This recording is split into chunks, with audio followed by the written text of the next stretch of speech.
Hello दोस्तों, free classes पर आप सभी का फिर से स्वागत है। आज हम एनसीईआरटी क्लास 9 के विज्ञान विषय के अध्याय 3 परमाणु एवं अणु के बारे में पढ़ेंगे। तो इसी तरह के सभी वर्गों के अध्यायों को आपको देखना हो तो आप हमारे यूट्यूब चैनल फ्री क्लासेज को सब्सक्राइब कर सकते हैं। वहाँ पे सभी विषयों के प्लेलिस्ट बने हुए हैं और आप जाकर आसानी से देख सकते हैं। वहाँ भी सभी विषयों को बेहतर से बेहतर तरीके में पढ़ाया गया है और एक एक लाइन करके पढ़ाया गया है ताकि आपको कोई कॉन्सेप्ट में या उसको समझने में कोई दिक्कत ना हो। उम्मीद है आप लोगों को भी अच्छा लगेगा। तो आइए आज हम अध्याय 3 परमाणु एवं अणु को शुरू करते हैं और समझते हैं कि क्या होते हैं। तो परमाणु या अणु होते हैं उसे हम लोग अंग्रेजी में एटम्स परमाणु को बोलते हैं और अणु जो होते हैं उसे हम लोग अंग्रेजी में मॉलिक्यूल्स बोलते हैं।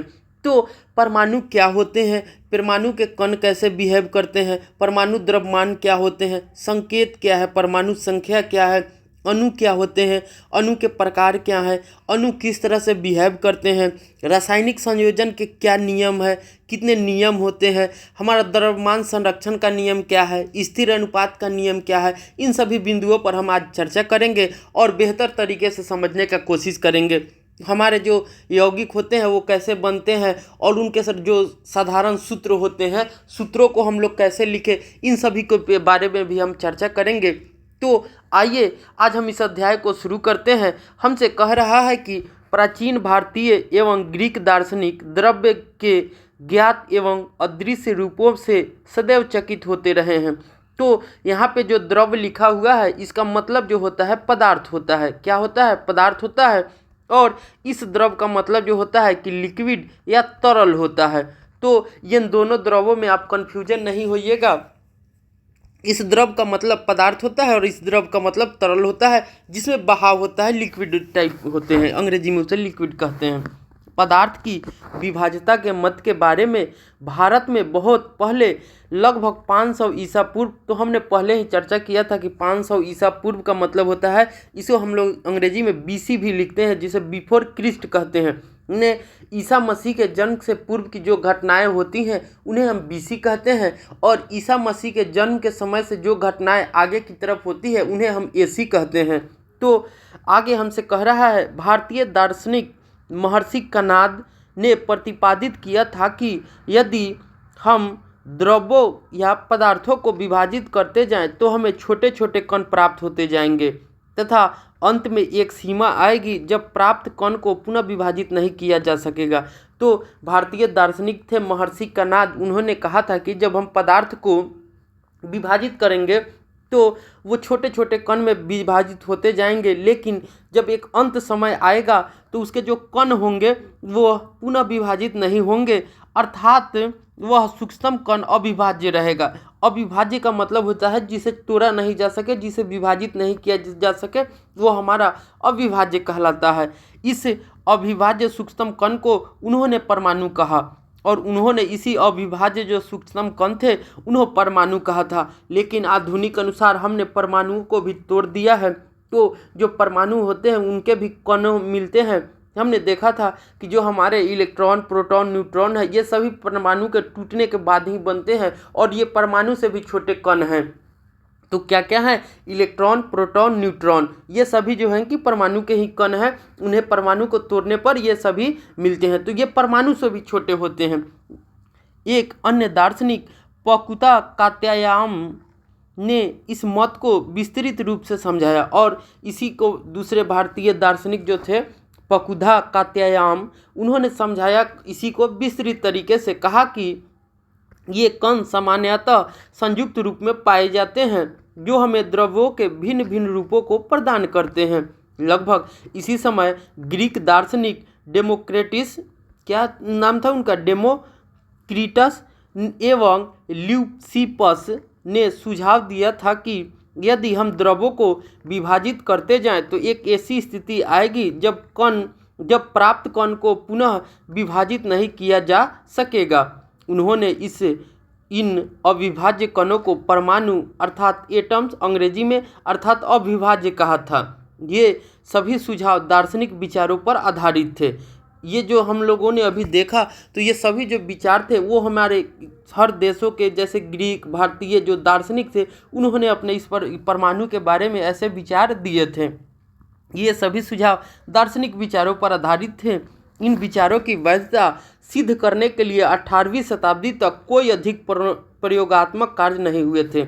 और इन जो विचारों को था उन लोगों का, दार्शनिकों का, तो 18वीं शताब्दी तक ऐसा कोई प्रयोग किया हुआ कोई कार्य या अथी नहीं था जिसे हम कह सके कि उन्होंने गलत किया है, गलत कहा था या सही कहा था। लेकिन 18वीं शताब्दी के अंत तक वैज्ञानिकों ने तत्वों एवं यौगिकों के बीच भेद को समझा तथा स्वाभाविक रूप से यह पता करने के इच्छुक हुए कि तत्व कैसे तथा क्यों संयोग करते हैं। और उन्होंने 18वीं शताब्दी के अंत में वैज्ञानिकों ने इस बारे में जब सर्च करना शुरू किया तो उन्होंने ये पाया कि जो तत्व होते हैं, यौगिक होते हैं, वो संयोग कैसे करते हैं। जब तत्व परस्पर संयोग करते हैं तब क्या होता है।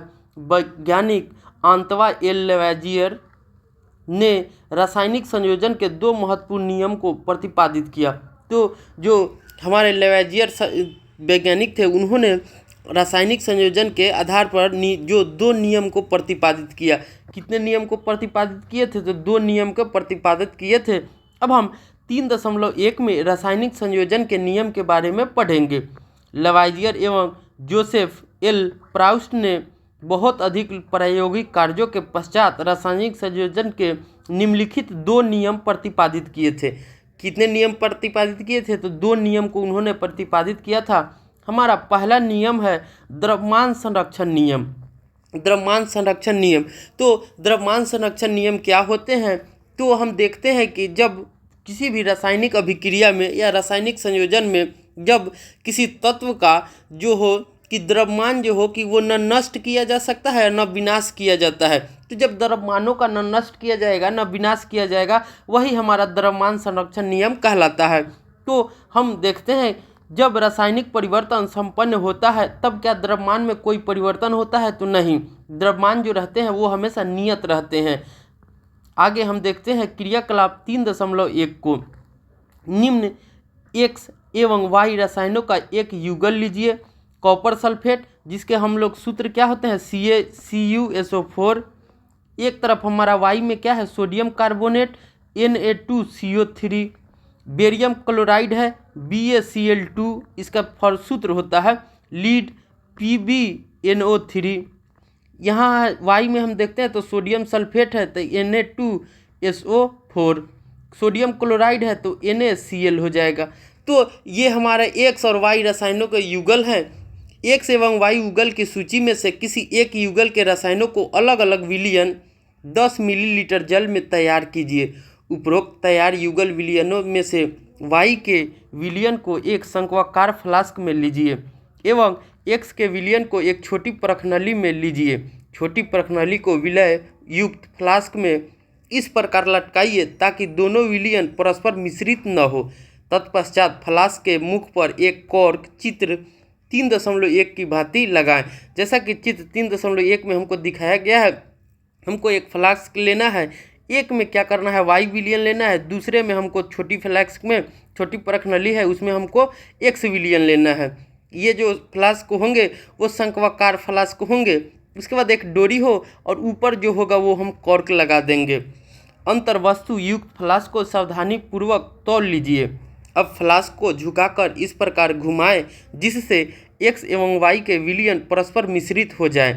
अब फ्लास्क को पुनः तौल लीजिए। शंक्वाकार फ्लास्क में क्या अभिप्राय हुई? क्या आप सोचते हैं कि कोई रासायनिक अभिक्रिया हुई? फ्लास्क के मुख पर कॉर्क क्यों लगाते हैं?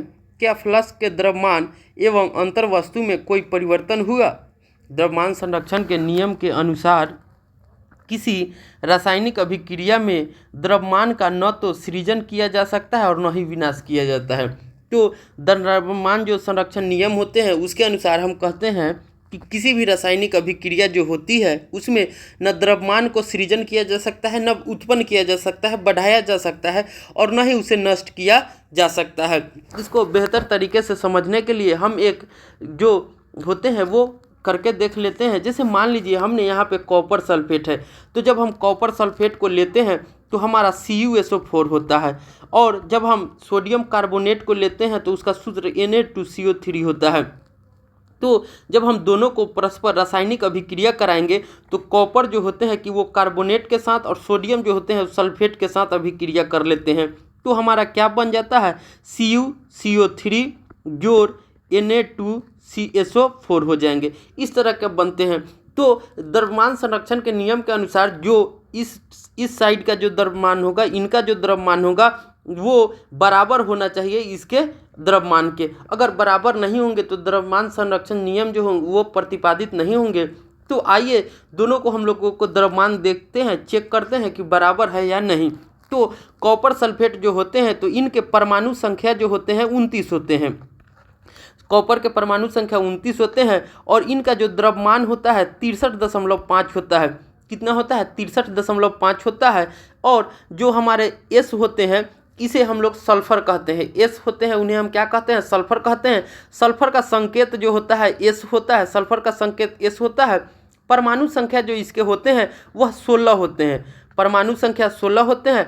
परमाणु भार जो होते हैं 32 होते हैं। ये हमारा ऑक्सीजन है, इसका संकेत जो होते हैं वो O होते हैं। परमाणु संख्या इसके 8 होते हैं। द्रव्यमान जो होते हैं वो 16 होते हैं। द्रव्यमान कितने होते हैं, 16 होते हैं।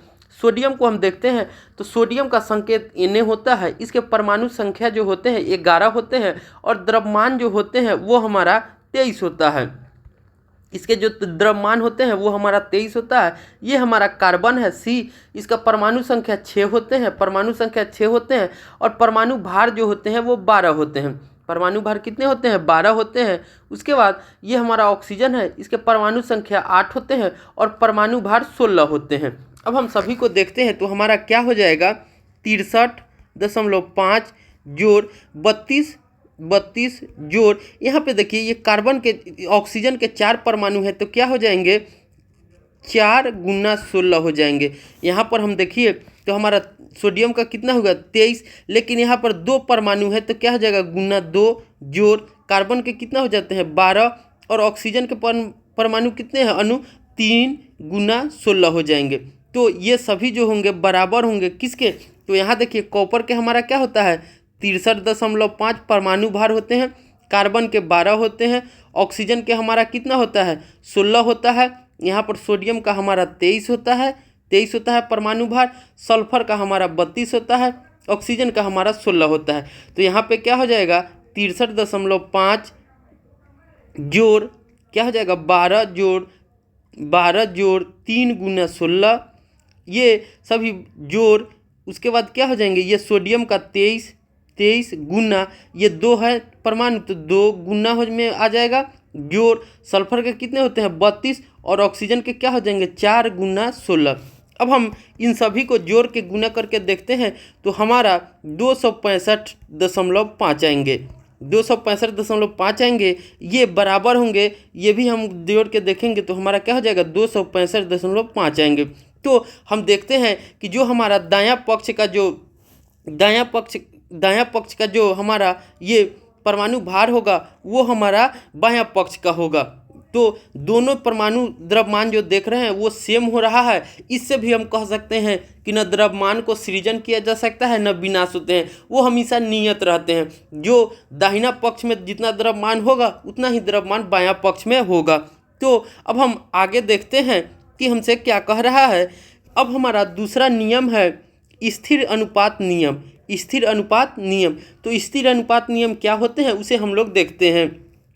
लवाइजियर एवं अन्य वैज्ञानिकों ने इस पर प्रकाश डाला कि कोई भी यौगिक 2 या 2 से अधिक तत्वों से निर्मित होता है। कोई भी तत्व यौगिक है 2 या 2 से तत्वों से निर्मित होता है। कोई भी पदार्थ होते हैं ये यौगिक होते हैं 2 या 2 तत्वों से मिलकर बने होते हैं।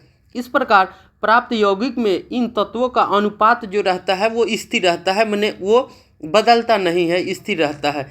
चाहे इसे किसी स्थान से प्राप्त किया गया हो, चाहे वो उसे हम किसी भी स्थान से प्राप्त करें, उसके जो अनुपात रहेंगे वो सेम रहते हैं, अथवा किसी से भी इसे बनाया हो। यौगिक जल में हाइड्रोजन एवं ऑक्सीजन के द्रव्यमानों का अनुपात सदैव 1:8 रहता है।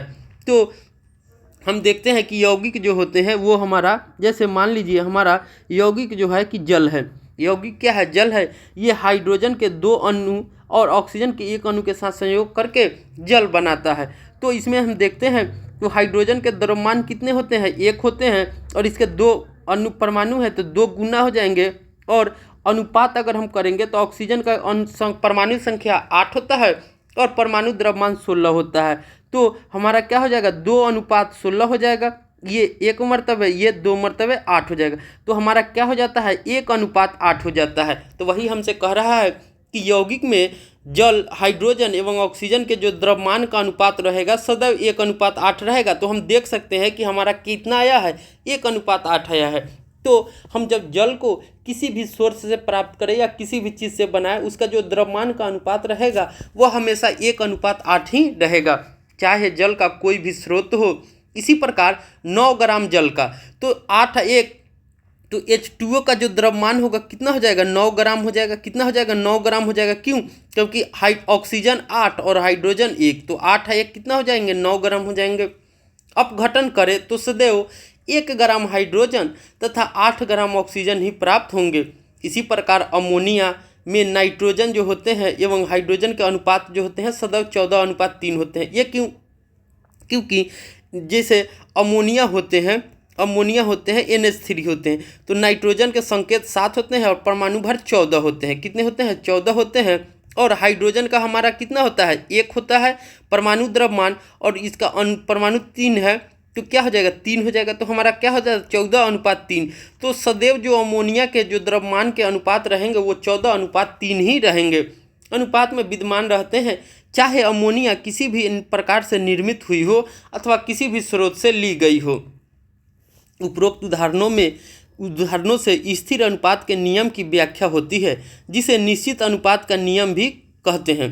तो जो स्थिर अनुपात का जो नियम है उसे हम लोग निश्चित अनुपात का नियम भी कहते हैं।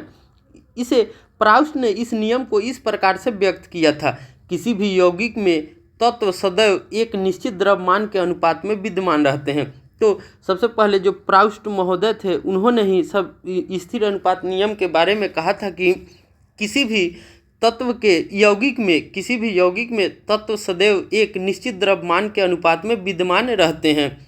जॉन डाल्टन का जन्म 1766 ईस्वी में इंग्लैंड में एक गरीब जुलाहा परिवार में हुआ था। 12 वर्ष की आयु में उन्होंने एक शिक्षक के रूप में अपनी जीविका शुरू की। 7 साल बाद एक स्कूल में प्रिंसिपल बन गए। सन 1793 में जॉन डाल्टन एक कॉलेज में गणित, भौतिकी एवं रसायन शास्त्र पढ़ाने के लिए मैनचेस्टर चले गए। वहाँ पर उन्होंने अपने जीवन का अधिकांश समय शिक्षण एवं शोध कार्य में व्यतीत किया। सन 1808 में उन्होंने परमाणु सिद्धांत को प्रस्तुत किया। तो सबसे पहले अगर कहा जाए आपसे कि परमाणु जो सिद्धांत है सबसे पहले किसने प्रतिपादित किया, तो जॉन डाल्टन ने। किसने प्रतिपादित किया था? जॉन डाल्टन ने। कब किया था? तो 1808 ईस्वी में किया था, जो द्रव्यों के अध्ययन के लिए एक महत्वपूर्ण सिद्धांत साबित हुआ। और जो परमाणु सिद्धांत थे वो पदार्थों के अध्ययन के लिए, द्रव्यों के अध्ययन के लिए एक महत्वपूर्ण सिद्धांत साबित हुआ। वैज्ञानिकों ने अपनी अगली समस्या इन नियमों की उचित व्याख्या करने की थी। अंग्रेज रसायन जॉन डाल्टन ने द्रव्यों की प्रकृति के बारे में एक आधारभूत सिद्धांत प्रस्तुत किए। डाल्टन ने द्रव्यों की विभाज्यता पर विचार प्रदान किए, जिसे उस समय तक दार्शनिकता माना जाता था। ग्रीक दार्शनिकों के द्वारा द्रव्यों को सूक्ष्मतम अविभाज्य कण, जिसे परमाणु नाम दिया गया था, जो द्रव्यों को सूक्ष्मतम कण थे जिन्हें हम क्या कहते थे? तो परमाणु कहते थे। ये दार्शनिकों ने विचार दिया था, उसे डाल्टन ने भी परमाणु नाम दिया। उसे जो डाल्टन साहब थे उन्होंने भी इसी कण को परमाणु का नाम दिया। डाल्टन का यह सिद्धांत रासायनिक संयोजन के नियम पर आधारित था। तो जॉन डाल्टन के जो ये सिद्धांत थे वो रासायनिक संयोजन के नियमों पर ही आधारित था। डाल्टन के परमाणु सिद्धांत ने द्रव्यमान के संरक्षण नियम एवं निश्चित अनुपात के नियम की युक्त संगत व्याख्या की। तो जॉन डाल्टन के परमाणु सिद्धांत जो थे वो द्रव्यमान के संरक्षण के नियम को एवं स्थिर अनुपात के नियम की युक्ति संगत व्याख्या की। डाल्टन के परमाणु सिद्धांत के अनुसार, तो जॉन डाल्टन के परमाणु सिद्धांत के अनुसार सभी द्रव्य माने सभी पदार्थ, चाहे तत्व, यौगिक, मिश्रण हो, सूक्ष्म कणों से बने होते हैं। जिन्हें हम परमाणु कहते हैं। तो जॉन डाल्टन के अनुसार उन्होंने क्या कहा था कि सभी पदार्थों के कण, तत्व हो या यौगिक हो या मिश्रण हो, सूक्ष्म कणों से बने होते हैं, जिन्हें हम परमाणु कहते हैं। अंग्रेजी में हम लोग एटम बोलते हैं। जॉन डाल्टन के सिद्धांत की विवेचना निम्न प्रकार से कर सकते हैं। सभी द्रव्य परमाणुओं से निर्मित होते हैं। तो हम जितने भी द्रव्य को देखते हैं, पदार्थ को देखते हैं, वो सभी परमाणु से निर्मित होते हैं, जो कि रासायनिक अभिक्रिया में भाग लेते हैं। और यही जो होते हैं कि जब हम रासायनिक अभिक्रिया कराते हैं तो परमाणु ही किसी रासायनिक अभिक्रिया में भाग लेते हैं। परमाणु अविभाज्य सूक्ष्मतम कण होते हैं, जो रासायनिक अभिक्रियाओं में न तो सृजित होते हैं और न ही उनका विनाश होता है। तो जो परमाणु होते हैं वो अविभाज्य होते हैं, सूक्ष्मतम कण होते हैं, जिन्हें हम रासायनिक अभिक्रियाओं में न तो सृजित होते हैं न ही विनाश होते हैं। ये किसने कहा था? ये जॉन डाल्टन के अनुसार है। लेकिन दिए गए तत्व के सभी परमाणुओं का द्रव्यमान एवं रासायनिक गुणधर्म समान होते हैं। तो जितने भी तत्व दिए जाते हैं उनमें सभी जो परमाणुओं का द्रव्यमान होगा या रासायनिक गुणधर्म होगा, सभी समान होंगे। भिन्न भिन्न तत्वों के परमाणु के द्रव्यमान एवं रासायनिक गुणधर्म अलग अलग होते हैं। अगर तत्व के परमाणु द्रव्यमान और रासायनिक गुणधर्म अलग अलग हो तो उनके जो तत्व होंगे वो भी अलग अलग होंगे। भिन्न भिन्न तत्वों के परमाणु परस्पर छोटी पूर्ण संख्या के अनुपात के संयोग कर यौगिक निर्मित करते हैं। जो भिन्न भिन्न तत्वों के जो परमाणु होते हैं वो परस्पर छोटी पूर्ण संख्या के अनुपात में संयोग कर यौगिक निर्मित करते हैं। किसी भी यौगिक में परमाणुओं की सापेक्ष संख्या एवं प्रकार निश्चित होते हैं। तो कोई भी यौगिक है उसमें जो परमाणु की संख्या रहेगी वो हमेशा निश्चित रहती है और प्रकार निश्चित रहते हैं। आप अगले अध्याय में यह अध्ययन करेंगे कि परमाणु में और भी छोटे कण विद्यमान होते हैं। तो ये जॉन डाल्टन साहब के थे, लेकिन हम देखते हैं कि अभी परमाणु में और भी छोटे छोटे कण विद्यमान होते हैं, जिसे हम इलेक्ट्रॉन, प्रोटॉन, न्यूट्रॉन कहते हैं। जो प्रोटॉन और न्यूट्रॉन होते हैं वो किसी भी पदार्थ के द्रव्य के नाभिक में रहते हैं, केंद्र में रहते हैं, और इलेक्ट्रॉन जो होते हैं उसके चारों ओर गति करते रहते हैं और गतिमान होती है। अब हम आगे देखते हैं परमाणु क्या होता है। तो परमाणु क्या होता है उसके बारे में हम लोग देखते हैं। क्या आपने कभी किसी इमारत की दीवार बनते देखी है? इन दीवारों से एक कमरा एवं कई कमरों के समूह से एक इमारत निर्मित होती है। उस विशाल इमारत की रचनात्मक इकाई क्या है? किसी बॉबी की रचनात्मक इकाई क्या होती है? यह रेत का छोटा सा कण होता है। इसी प्रकार सभी द्रव्यमान जो होते हैं, सभी पदार्थों या द्रव्यों की रचनात्मक इकाई परमाणु होती है। तो जब हम किसी इमारत को देखते हैं, बिल्डिंग को देखते हैं, तो वो दीवारें को देखेंगे तो वो छोटे छोटे जो हमारे रेत होते हैं, सीमेंट के छोटे छोटे कण होते हैं, उन सभी से बने होते हैं हमारी दीवार। तो जो रेत होते हैं या सीमेंट होते हैं उसके छोटे छोटे कण वो क्या हो जाएंगे? तो उस दीवार की जो होगी वो रचनात्मक इकाई हो जाएगी। उसी तरह से हम देखते हैं कि कोई भी पदार्थ हो या कोई भी द्रव्य हो तो उसकी रचनात्मक जो इकाई होगी वो हमारा क्या होगा? परमाणु होगी। अब हम देखते हैं कि परमाणु कितने बड़े होते हैं। तो परमाणु बहुत छोटे होते हैं। परमाणु बहुत छोटे होते हैं। ये किसी भी वस्तु जिसकी हम कल्पना या तुलना कर सकते हैं से भी छोटे होते हैं। तो परमाणु जो होते हैं बहुत छोटे होते हैं। ये किसी भी वस्तु जिसकी हम कल्पना या तुलना कर सकते हैं ये उससे भी ये छोटे होते हैं। लाखों परमाणुओं को जब एक पर एक के ऊपर एक चट्टे के रूप में रखें तो बड़ी कठिनाई से कागज़ की शीट जितनी मोटी परत बन जाएगी। परमाणु की त्रिज्या को नैनोमीटर में मापा जाता है। तो जो परमाणु की जो त्रिज्या होती है उसे हम लोग नैनोमीटर में नापते हैं। किस में नापते हैं? नैनोमीटर में नापते हैं। 1 नैनोमीटर बराबर 10⁻⁹ मीटर होते हैं। एक जो हमारा नैनोमीटर होता है वो 10⁻⁹ मीटर होता है। तो 1 मीटर बराबर कितना हो जाएगा? 10⁹ नैनोमीटर। 1 मीटर बराबर कितना हो जाएगा? 10⁹ नैनोमीटर होता है। सापेक्ष आकार। सापेक्ष आकार क्या होते हैं? तो उसे हम देखते हैं त्रिज्या मीटर में। यहाँ पे उदाहरण है 10⁻⁻10 ये हाइड्रोजन परमाणु को है, और किसी भी संख्या पर 10⁻⁻10 रहे तो इसे हम लोग एंगस्ट्रम भी बोलते हैं। क्या बोलते हैं? एंगस्ट्रम भी कहते हैं। तो ये हाइड्रोजन परमाणु है। 10⁻⁹ है, ये जल अणु है। कितने हैं? जल अणु है। त्रिज्या अगर हीमोग्लोबिन अणु है तो उसकी त्रिज्या कितनी होती है? तो 10⁻⁸ होती है। अगर कोई रेत का कण है तो उसकी जो त्रिज्या होगी वो 10⁻⁻⁴ मीटर होगी। अगर कोई चींटी है तो उसकी त्रिज्या कितनी होती है, 10⁻³ होती है। कोई सेब है तो उसकी त्रिज्या कितनी होगी, 10⁻⁻1 होता है।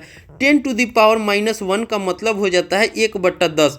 अगर 10⁻³ दिया हुआ है 10⁻³ इसका मतलब होता है 1/1000। इसी को हम लोग कहते हैं। ये उम्मीद है आप लोगों को भी बेहतर तरीके से समझ में आएगा।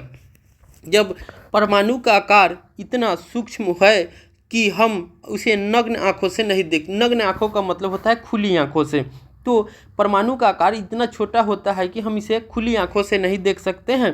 तो आप अब हम इसके बारे में क्यों सोचें, हम इसके बारे में इसलिए सोचते हैं क्योंकि हमारा पूरा विश्व परमाणुओं से बना हुआ है। हम इसके बारे में इसलिए देखते हैं क्या सोचते हैं कि जो पूरा विश्व होता है वो परमाणुओं से ही बने होते हैं। चाहे हम उन्हें देख सके या नहीं देख सके, फिर भी वो यहाँ विद्यमान हैं तथा हमारे प्रत्येक क्रियाकलापों पर उनका प्रभाव भी पड़ता रहता है। हम आधुनिक तकनीकों की सहायता से तत्वों की सतहों के आवर्धित प्रतिबिंबों को दिखा सकते हैं जिनमें उपस्थित परमाणु स्पष्ट दिखाई देते हैं। जैसा कि चित्र 3.2 में हम देख सकते हैं, ये हमारा सिलिकॉन है। सिलिकॉन का संकेत जो होता है SI होता है, इस संकेत SI होता है। इसका जो प्रतिबिंब हम लोग देखते हैं तो ये सभी जो होते हैं ये सिलिकॉन है, और इसके छोटे छोटे जो कण होते हैं वही हमारा क्या है, परमाणु है, और इसका प्रतिबिंब है। अब हम विभिन्न तत्वों के परमाणुओं के आधुनिक प्रतीक क्या हैं, तो जो विभिन्न तत्व हैं उनके जो प्रतीक क्या है, सिंबल क्या है, उसके बारे में हम लोग देखते हैं। डाल्टन ऐसे प्रथम वैज्ञानिक थे जिन्होंने तत्व प्रतीकों का प्रयोग अत्यंत विशिष्ट अर्थ में किया था। तो सर्वप्रथम जो डाल्टन ही थे, वैज्ञानिक थे जिन्होंने तत्वों के प्रतीकों का प्रयोग अत्यंत विशिष्ट अर्थ में किया था। जब उन्होंने किसी तत्व के प्रतीकों का प्रयोग किया तो यह प्रतीक उस तत्व की एक निश्चित मात्रा की ओर इंगित करता था। तो उन्होंने जब तत्व के प्रतीकों का प्रयोग किया था तो जो प्रत्येक प्रतीक जो थे उस तत्व की निश्चित मात्रा को इंगित करता था, अर्थात प्रतीक तत्व के एक परमाणु को प्रदर्शित करता है। तो प्रतीक जो होते हैं, सिंबल जो होते हैं, वो तत्व के एक परमाणु को प्रदर्शित करते हैं। बर्जीलियस ने तत्वों के ऐसे प्रतीकों का सुझाव दिया जो उन तत्वों के नामों के 1 या 2 अक्षरों से प्रदर्शित होता है। तो आज जो हम जिन तत्वों के संकेतों का उपयोग करते हैं उसे सर्वप्रथम बर्जीलियस ने ही दिया था। किसने दिया था? बर्जीलियस ने ही दिया था। बर्जीलियस ने ही तत्वों के ऐसे प्रतीकों का सुझाव दिया था जो उन तत्वों के नाम के 1 या 2 अक्षरों से प्रदर्शित होता था। जैसा कि हम लिखते हैं किसी तत्व को, हाइड्रोजन को, तो H से लिखते हैं। तो हाइड्रोजन को जब हम अंग्रेजी में लिखते हैं तो हमारा हाइड्रोजन होता है। तो हाइड्रोजन का जो पहला अक्षर है वही इसका संकेत होता है। उसके बाद जैसे हीलियम लिखते हैं, हीलियम, तो हीलियम को हम लोग He लिखते हैं। तो इसके 2 अक्षरों को लिखकर ये हमारा संकेत बनता है He। इसी तरह से बर्जीलियस ने ही सर्वप्रथम जो था कि तत्वों को जो नाम देने का था, तो जो तत्व के नाम है उसी के आधार पर उनका पहला अक्षर या दूसरा अक्षर लेकर 2-2 अक्षर लेकर उन्होंने संकेतों को प्रदर्शित किया था। अब देख सकते हैं चित्र 3.3 में डाल्टन द्वारा सुझाए गए तत्वों के प्रतीक। तो डाल्टन ने सर्वप्रथम इस तरह के जो संकेत थे वो उन्होंने दर्शाया था। जो अभी के आधुनिक आवर्त सारणी में इस तरह के जो संकेत होते हैं वो प्रदर्शित नहीं किए जाते हैं। वहाँ पे किसी भी तत्व के 1 या 2 अक्षर को लेकर उसके संकेतों को निरूपित किया जाता है, प्रदर्शित किया जाता है। तो आप देख सकते हैं ये जो है कि डाल्टन द्वारा दिया गया प्रतीक था। पारा का था, गोल्ड का था, किस तरह से प्रारंभ में तत्वों के नामों की व्युत्पत्ति उन स्थानों के नामों से की गई थी जहां वे सर्वप्रथम पाए गए थे। तो शुरू में जो शुरू समय में, शुरुआती दिनों में जो तत्व जहां से पाए जाते थे वहीं से उनका जो वहीं के स्थान के नाम पर उनका नाम होता था। उदाहरण स्वरूप कॉपर का नाम साइप्रस से व्युत्पन्न हुआ था। जो कॉपर था उसका नाम क्या था? साइप्रस से व्युत्पन्न हुआ था, क्योंकि वो साइप्रस से मिला था। कुछ तत्वों के नामों को विशिष्ट रंगों से लिया गया था। उदाहरण स्वरूप स्वर्ण का अंग्रेजी में उस शब्द से लिया गया था जिसका अर्थ पीला होता है। तो जो सोना होता है वो पीला होता है, तो उसे हम लोग अंग्रेजी में गोल्ड कहते हैं। इसीलिए इन्होंने G से इंडिकेट किया था। International Union of Pure and Applied Chemistry IUPAC, IUPAC, International Union of Pure and Applied Chemistry, एक अंतर्राष्ट्रीय वैज्ञानिक संस्था है जो तत्वों के नामों, प्रतीकों एवं मात्रकों की स्वीकृति प्रदान करती है। अधिकतर तत्वों के प्रतीक उन तत्वों के अंग्रेजी नामों के एक या दो अक्षरों से बने होते हैं। तो अधिकांश जो प्रतीक होते हैं उनके नामों के अंग्रेजी के एक या दो अक्षर से बने होते हैं। किसी प्रतीक के पहले अक्षर को सदैव बड़े अक्षर में लिखा जाता है। तो जब भी हम प्रतीक लिखेंगे, मान लीजिए जब भी आप प्रतीक लिखिएगा, जैसे मान लीजिए हम कोई तत्व के प्रतीक को लिखते हैं, जैसे मान लीजिए एल्युमिनियम, तो एल्युमिनियम जो होता है तो एल्युमिनियम को हम एल लिखते हैं। तो हमेशा ध्यान दीजिएगा कि एल हम इस प्रकार से नहीं लिख सकते हैं, ये हमारा गलत होगा। एक पहला अक्षर जो होगा वो कैपिटल लिखेंगे, दूसरा अक्षर हमारा स्मॉल रहेगा, तो ये जो हमारा सही है। तो सही तरीका क्या है लिखने का? तो किसी तत्व को पहला अक्षर हम कैपिटल लिखेंगे, दूसरा अक्षर जो होगा कि छोटा लिखेंगे। अगर हम दोनों बड़ा लिखते हैं तो वो हमारा गलत है। दूसरे अक्षरों को छोटे अक्षर में लिखा जाता है, पहला अक्षर को कैपिटल लेटर में और दूसरा अक्षर को स्मॉल लेटर में लिखा जाता है। कुछ तत्वों के प्रतीक उनके अंग्रेजी नामों के प्रथम अक्षर तथा बाद में आने वाले किसी एक अक्षर को संयुक्त करके बनाते हैं। उदाहरण के लिए क्लोरीन, Cl, जिंक, Zn। तो कुछ तत्व के उनके अंग्रेजी नामों के जो प्रथम अक्षर होते हैं और बाद में आने वाले जो अक्षर होंगे उनको हम लोग जोड़कर बनाते हैं। जैसा कि आप देख सकते हैं, तो जिंक जो होता है, जिंक को हम लोग लिखते हैं ZINK, तो ये हमारा जिंक होता है। तो जिंक को हम लोग देखना है कि बीच वाले अक्षरों को छोड़ देते हैं और पहला और उसके जो अंत में आने वाले, बाद में आने वाले अंक शब्द होते हैं उसको हम लेकर बनाते हैं। जैसे क्लोरीन, तो क्लोरीन, तो ये हमारा क्लोरीन होता है। तो H को हम छोड़ के उस सेकेंड को लेते हैं और Cl बनाते हैं। तो ये हमारे इस तरह से भी करते हैं। अन्य तत्वों के प्रतीकों को और जो अन्य तत्व बचे होते हैं उन्हें हम लैटिन, जर्मन या ग्रीक भाषाओं के नामों से बनाया गया है। उदाहरणतः लोहा के जो होते हैं उसे हम लोग अंग्रेजी में आयरन कहते हैं, लेकिन जो उसके संकेत होते हैं Fe होते हैं। तो जो हमारा Fe है वो फेरम है। Fe जो हमारा होता है फेरम होता है, ये लोहा का लैटिन नाम है। ये लोहा का क्या होता है? लैटिन नाम है, फेरम से उत्पन्न हुआ है। ये जो होते हैं फेरम उत्पन्न हुआ है। इस प्रकार सोडियम का प्रतीक Na है, पोटेशियम का प्रतीक K है, क्रमशः नाइट्रियम और कैलियम से उत्पन्न हुआ है। तो सोडियम का जो लैटिन नाम होता है वो हमारा नाइट्रियम होता है और जो पोटेशियम का लैटिन नाम होता है वो कैलियम होता है। तो पोटेशियम होते हैं, सोडियम होते हैं, आयरन होते हैं। इन सभी तत्वों के नाम जो हुआ है वो नामकरण लैटिन नामों के आधार पर किया गया है। इस प्रकार प्रत्येक तत्व का एक नाम एवं एक अद्वितीय रासायनिक प्रतीक होता है। तो हम देखते हैं कि किसी भी तत्व के एक नाम या एक अद्वितीय रासायनिक प्रतीक होता है जो किसी दूसरे तत्वों से मिलते नहीं हैं। अब हम आगे, जैसा कि आप देख सकते हैं, ये सारणी 3.1 में कुछ तत्वों के प्रतीक दिए गए हैं। जैसे एल्युमिनियम, तो Al प्रतीक होता है, आर्गन Ar होता है। हमने पहले भी वीडियो में तत्व यौगिक और मिश्रण करके एक वीडियो है जिसमें सभी को संकेतों को बताया गया है और 1 से लेकर 30 तक के कम से कम तत्वों को याद आपको करना चाहिए। और संकेत, परमाणु संख्या और परमाणु द्रव्यमान दिए हुए हैं। तो कम से कम 30 तत्वों तक आप याद रखिएगा। हायर स्टडी करने के लिए भी जाइएगा तो आपको फायदा करेंगे। उसके संकेत को भी याद कीजिएगा, परमाणु संख्या भी हमेशा याद होनी चाहिए और परमाणु द्रव्यमान भी।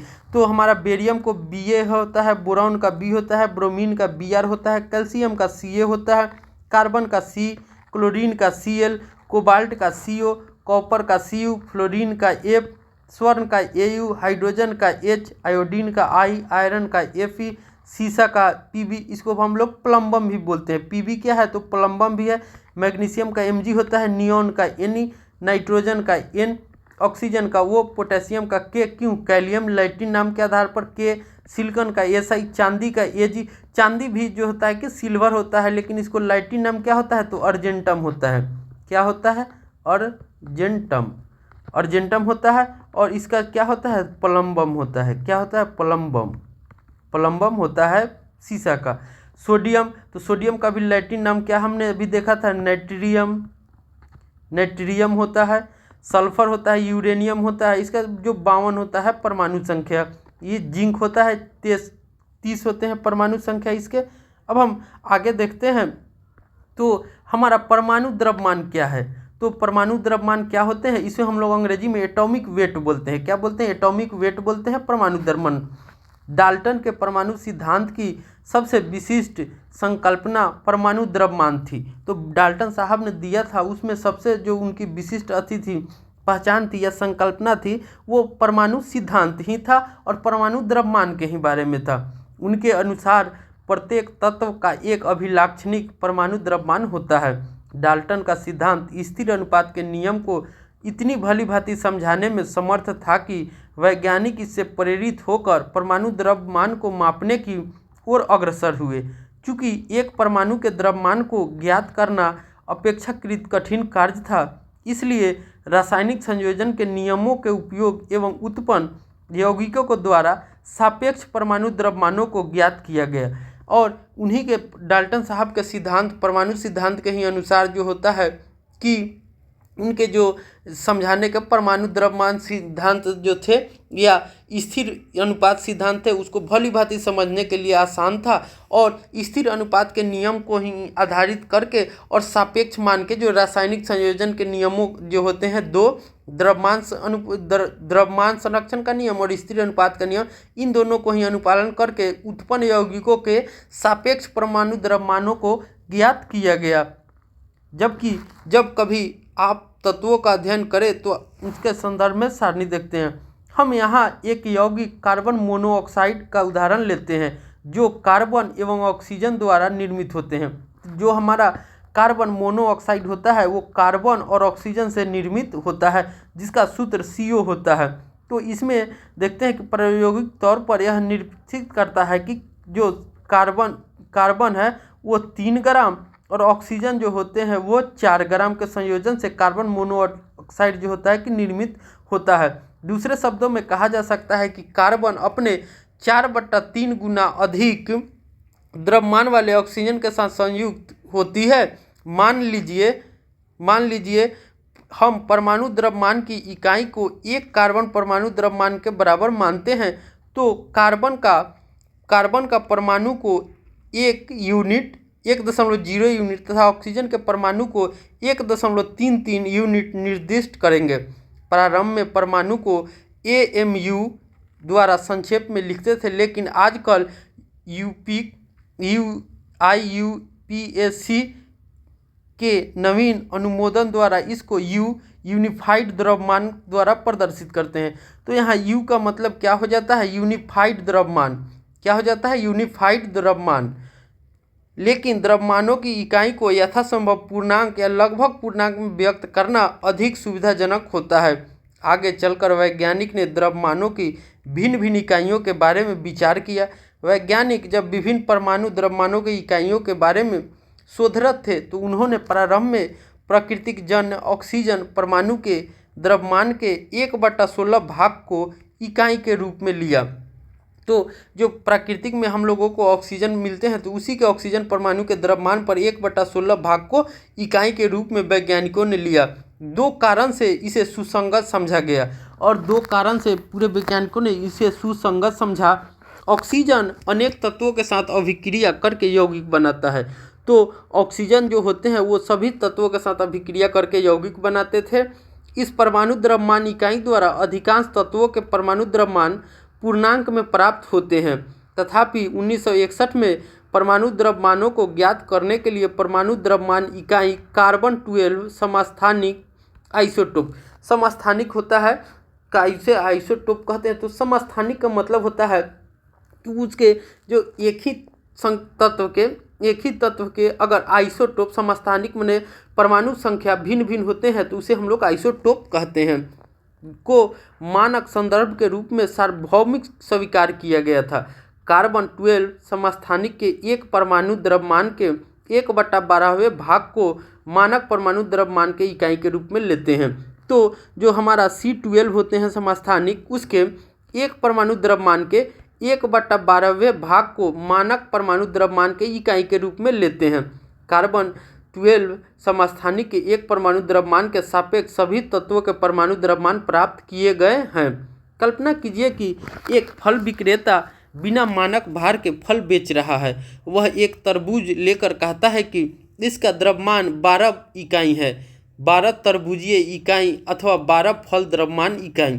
वह तरबूज के 12 भाग बराबर टुकड़े करता है तथा पाता है कि उसके द्वारा बेचे जा रहे प्रत्येक फल का द्रव्यमान तरबूज की एक टुकड़े के द्रव्यमान के सापेक्ष है। तो एक जो दुकानदार है, वो फल विक्रेता है, उन्होंने एक तरबूज को 12 इकाई मानता है। एक तरबूज की जो द्रव्यमान है वो 12 इकाई मानता है, और जो 12 तरबूजिए जो इकाई होते हैं वो 12 जो उसके पास फल है उसके द्रव्यमान के बराबर है। तो वह करता है कि 12 जो तरबूज के 12 टुकड़े करेगा, तो उसका जो एक टुकड़ा होगा प्रत्येक फल के द्रव्यमान के एक टुकड़े के सापेक्ष होगा।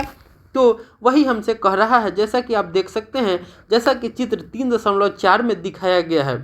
अब वह फलों को सापेक्ष फल द्रव्यमान इकाई में बेचता है।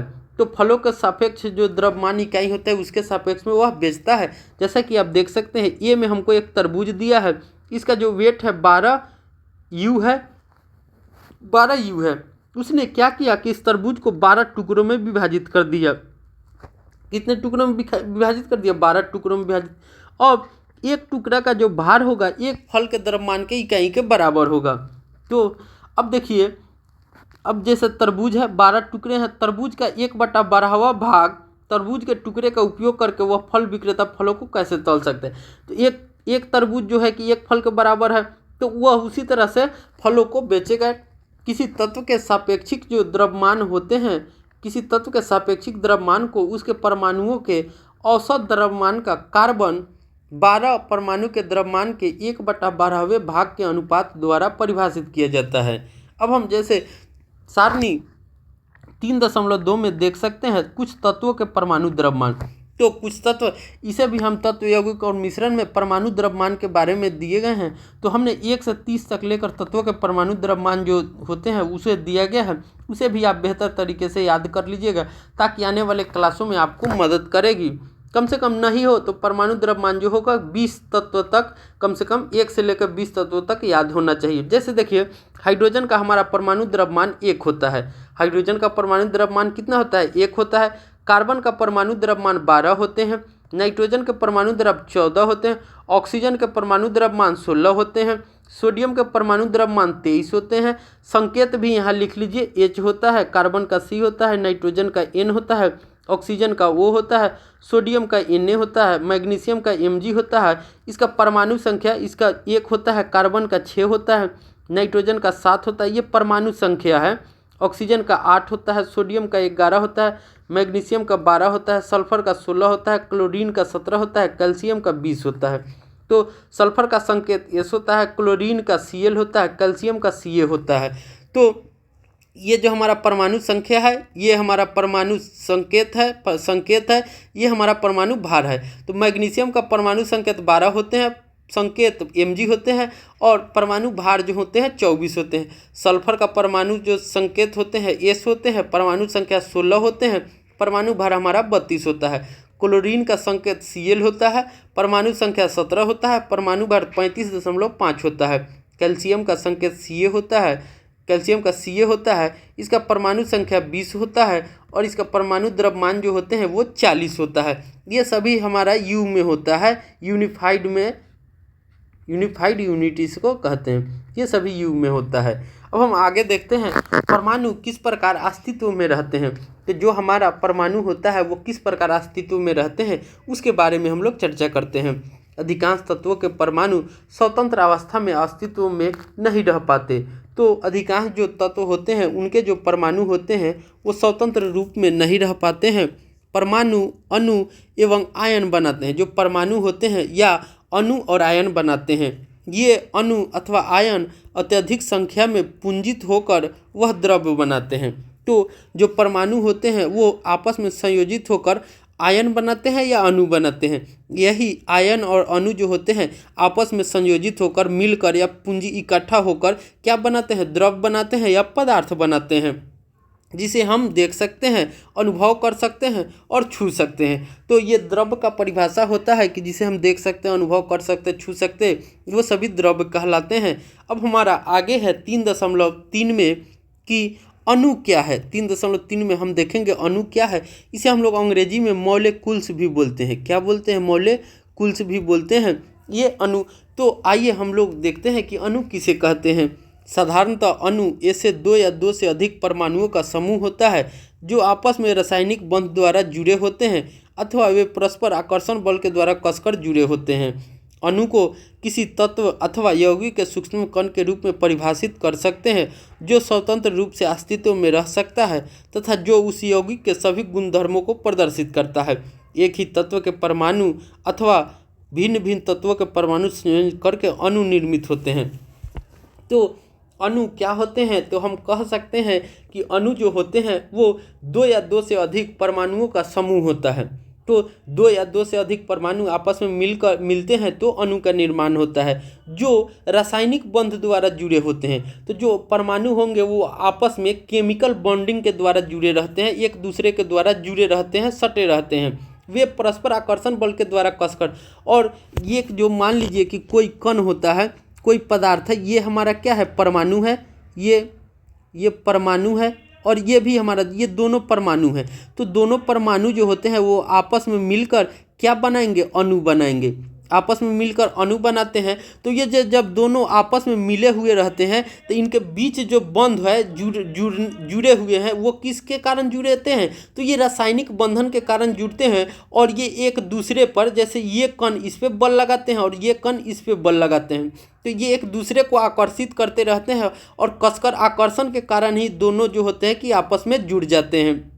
अणु जो होते हैं वो किसी तत्व अथवा यौगिक के सूक्ष्म कण के रूप में परिभाषित कर सकते हैं। जैसे परमाणु जो होते हैं वो बहुत छोटे कण होते हैं तो उससे थोड़ा छोटा 2 कणों मिलेंगे, तो अणु भी जो होते हैं वो सूक्ष्म कण के ही श्रेणी में आते हैं। वे जो स्वतंत्र अवस्था, जो अणु होते हैं वो स्वतंत्र अवस्था में पाए जाते हैं, वो स्वतंत्र अवस्थित में रह सकते हैं जो उस यौगिक के सभी गुणधर्मों को प्रदर्शित करता है। मान लीजिए हाइड्रोजन है और ऑक्सीजन है तो आपस में मिलकर जल बनाता है। तो ये जो अणु जो होंगे, हाइड्रोजन के अणु जो होंगे, ऑक्सीजन के अणु जो होंगे, वो हमेशा जो होंगे वो हाइड्रोजन और ऑक्सीजन के गुण को प्रदर्शित करते रहते हैं। एक ही तत्व के परमाणु अथवा भिन्न भिन्न तत्वों के परमाणु परस्पर सहयोग करके अणु निर्मित करते हैं। अब हम आगे तत्वों के अणु के बारे में देखते हैं। तत्वों के अणु के बारे में देखते हैं। किसी तत्व के एक ही प्रकार के परमाणुओं द्वारा संचरित होते हैं। तो किसी तत्व के अणु एक ही प्रकार के परमाणुओं द्वारा संरचित होते हैं, माने बने होते हैं, जैसे आर्गन, हीलियम इत्यादि। जैसे अनेक तत्वों के अणु उसी तत्व के केवल एक परमाणु द्वारा निर्मित होते हैं। तो कोई भी तत्व है उसके जो अणु होते हैं वो एक ही प्रकार के अणु, जैसे मान लीजिए कि अगर आर्गन का अणु है तो वो हीलियम के अणु के साथ नहीं मैच करेगा। अगर आर्गन है तो उसमें सभी जो परमाणु रहेंगे या अणु रहेंगे वो केवल एक ही परमाणुओं से निर्मित रहेंगे, वो आर्गन के परमाणुओं से ही निर्मित रहेंगे। लेकिन अधिकांश अधातुओं में ऐसा नहीं होता। उदाहरणतः ऑक्सीजन अणु 2 ऑक्सीजन परमाणुओं से बनता है। तो जो ऑक्सीजन अणु होते हैं वो 2 ऑक्सीजन परमाणुओं से मिले होते हैं। तो एक का ऑक्सीजन अणु का जो 2 ऑक्सीजन परमाणुओं से बनता है O2 इसीलिए लिखा जाता है। इसीलिए इसे द्विपरमाणुक कहते हैं। क्या कहते हैं? इसे द्विपरमाणुक कहते हैं। इसे क्या कहेंगे? द्विपरमाणुक कहेंगे या O2 कहते हैं। सामान्यतः 2 के स्थान पर अगर हम 3 लगा देते हैं तो परमाणु परस्पर सहयोग करके हमें क्या बना देते हैं? इसे ओजोन कहते हैं। क्या कहते हैं? ओजोन कहते हैं। O3 हमारा क्या हो जाता है? ओजोन होता है। तो यहाँ पर देख रहे हैं कि ऑक्सीजन का अणु 3 ऑक्सीजन परमाणुओं से बना हुआ है, 3 ऑक्सीजन परमाणुओं से बना हुआ है। इसीलिए ये जो होंगे हमारा कि बहुपरमाणु कहलाएंगे। क्या कहलाएंगे? बहुपरमाणु कहलाएंगे या त्रिपरमाणु कह सकते हैं। किसी अणु की संरचना में प्रयुक्त होने वाले परमाणुओं की संख्या को उस अणु की परमाणुकता कहते हैं। जैसे हम समझ सकते हैं कि कोई भी अणु की संरचना हो, किसी भी अणु की संरचना हो, अगर उसमें प्रयुक्त होने वाले परमाणुओं की संख्या को हम उस अणु की परमाणुकता कहते हैं। धातु अणुओं एवं कुछ अन्य तत्वों के अणुओं जैसे कि कार्बन के अणुओं की सरल संरचना नहीं होती है, किंतु उनके अणुओं में असीमित परमाणु स्पर्श बंध होते हैं। आइए कुछ अणु तत्वों की परमाणुकता का अवलोकन करें। तो कुछ तत्वों की परमाणुकता को हम अवलोकन करते हैं और देखते हैं। सारणी 3.3 में हमें कुछ तत्वों की परमाणुकता दिया गया है। तो ये हमारा तत्वों के प्रकार हैं, यहाँ नाम दिया हुआ है और यहाँ हमारा परमाणुकता दिया हुआ है। तो हम अधातु देखते हैं। तो हमने आपको बताया था कि अधातु वह होते हैं जो तन्य नहीं होते हैं, जो चमक नहीं होते हैं, जो आघातवर्ध नहीं होते हैं, या जो ध्वनि प्रतिध्वनि नहीं करते हैं, वो क्या होते हैं? अधातु कहलाते हैं। इसे सिंपल में समझने के लिए मैंने बताया था कि जिस तत्व के अंतिम कक्षा में 5, 6 और 7 इलेक्ट्रॉन होते हैं वो अधातु कहलाती है। जिस तत्व के अंतिम कक्षा में 5, 6, 7 इलेक्ट्रॉन होते हैं वह अधातु कहलाती है। जैसा कि हम देख सकते हैं आर्गन। आर्गन क्या है? तो आर्गन तो निष्क्रिय गैस है। आर्गन निष्क्रिय गैस है, ये भी अधातु में आती है। Helium, oxygen, hydrogen, nitrogen, chlorine, phosphorus, sulphur. तो आर्गन जो होते हैं एक परमाणुक है, जो हीलियम है एक परमाणुक है, ऑक्सीजन है कि द्विपरमाणुक है, O2 लिखते हैं। हाइड्रोजन भी जो है कि द्विपरमाणुक है, H2 लिखा जाता है। नाइट्रोजन भी है वो द्विपरमाणुक है, N2 लिखा जाता है। क्लोरीन भी 2 परमाणुक है, Cl2 लिखा जाता है। फास्फोरस जो होते हैं चतुर्परमाणुक है। क्या है?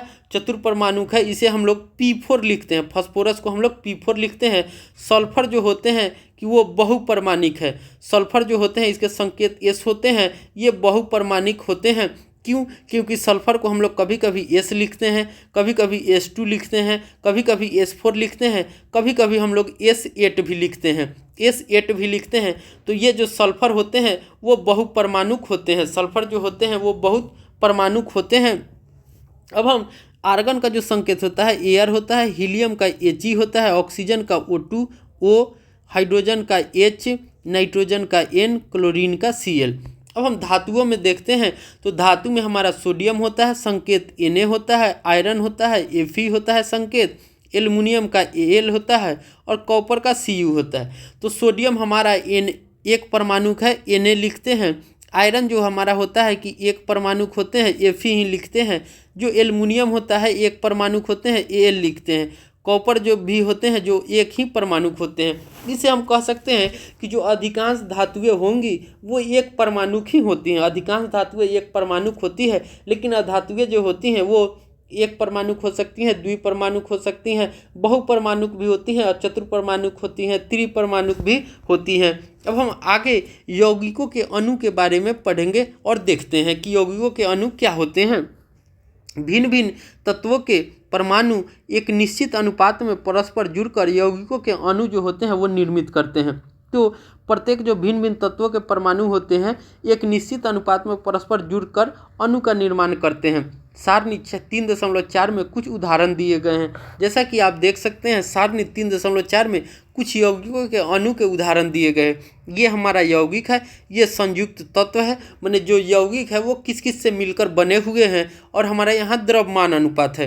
तो जल जो होते हैं उनका सूत्र जो होता है H2O होता है। H2O होता है, हम जानते हैं कि H जो है कि हाइड्रोजन का संकेत होता है, O जो होता है कि ऑक्सीजन का संकेत होता है। तो जो जल होते हैं उसमें हाइड्रोजन और ऑक्सीजन मिले होते हैं। ऑक्सीजन तो यहाँ देखिए, और हाइड्रोजन जो होते हैं इसके दो परमाणु है, तो क्या होता है H2 हो जाएगा। तो द्रव्यमान कितना होता है? 1 होता है और ऑक्सीजन का द्रव्यमान 16 होता है। तो हमारा 1:8 आ गया। तो इसके जो द्रव्यमान के अनुपात होंगे क्या होंगे? 1:8 होंगे। हमने अमोनिया को देखा था, तो अमोनिया का जो सूत्र होते हैं NH3 होते हैं। N जो होता है वो नाइट्रोजन है, H जो हमारा है हाइड्रोजन है। तो इसके जो नाइट्रोजन का जो परमाणु द्रव्यमान होते हैं 14 होते हैं और हाइड्रोजन में 3 अणु है तो ये 3 हो जाएगा। क्यों? क्योंकि इसका द्रव्य हाइड्रोजन का 1 होता है और इसमें 3 परमाणु है तो 3 हो जाएंगे। तो 14:3 होते हैं ये अमोनिया के। अगर हमसे कार्बन डाइऑक्साइड पूछे तो CO2 होता है। तो कार्बन का जो परमाणु द्रव्यमान होता है 12 होता है, ऑक्सीजन का हमारा 32 होता है। तो इसको जब हम 4 से काटेंगे तो 3, ये 8। तो कार्बन डाइऑक्साइड का अनुपात क्या हो जाएगा? 3:8 होते हैं। तो जो कार्बन डाइऑक्साइड हो किस किस से बने होते हैं? तो कार्बन से और ऑक्सीजन से बने होते हैं। अब हम क्रियाकलाप 3.2 को देखते हैं और बेहतर तरीके से समझने की कोशिश करते हैं। अणुओं में विद्यमान परमाणुओं के द्रव्यमान अनुपातों के लिए सारणी 3.4 एवं तत्वों के परमाणु द्रव्यमानों के लिए सारणी 3.2 में देखिए।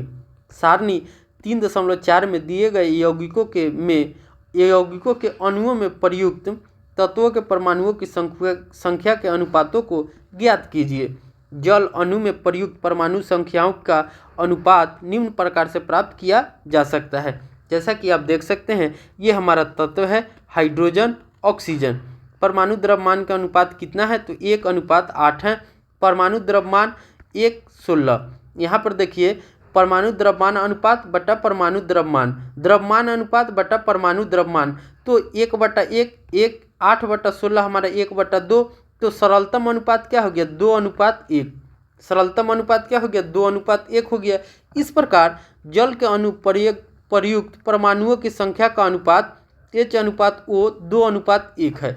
कितना है, 2:1 है। या हम इसे आसान भाषा में इस तरह से समझ सकते हैं कि जब हम सूत्र लिखते हैं जल का, तो हमारा क्या होता है, H2O होता है। तो यहाँ देखिए 2, तो 2:1। इसे हमारा आसानी से कह सकते हैं कि जो H और O का अनुपात होगा कितना होगा, 2:1 होगा। अगर कोई सूत्र लिखिए, मान लीजिए कि हमने CO2 को देखा, CO2 को, कि यहाँ क्या हो जाएगा, 1:2। CO का क्या हो जाएगा, C/O, मैंने CO है तो क्या हो जाएगा, 1:2। इस तरह से भी आसानी से हम लोग समझ सकते हैं। अब हम आयन क्या होते हैं उसके बारे में देखते हैं। धातु या धातु एवं अधातु युक्त यौगिक आवेशित कणों से बने होते हैं। तो जो धातु और अधातु होते हैं और उनसे जो यौगिक बनते हैं, उनमें आवेशित कणों से बने होते हैं, क्योंकि वो एक दूसरे से चार्ज हो जाते हैं और एक दूसरे से जुड़े रहते हैं। इन आवेशित कणों को ही आयन कहते हैं। तो जब हम इन आवेशित कणों से बने होते हैं और इन्हीं आवेशित कणों को हम लोग आयन कहते हैं।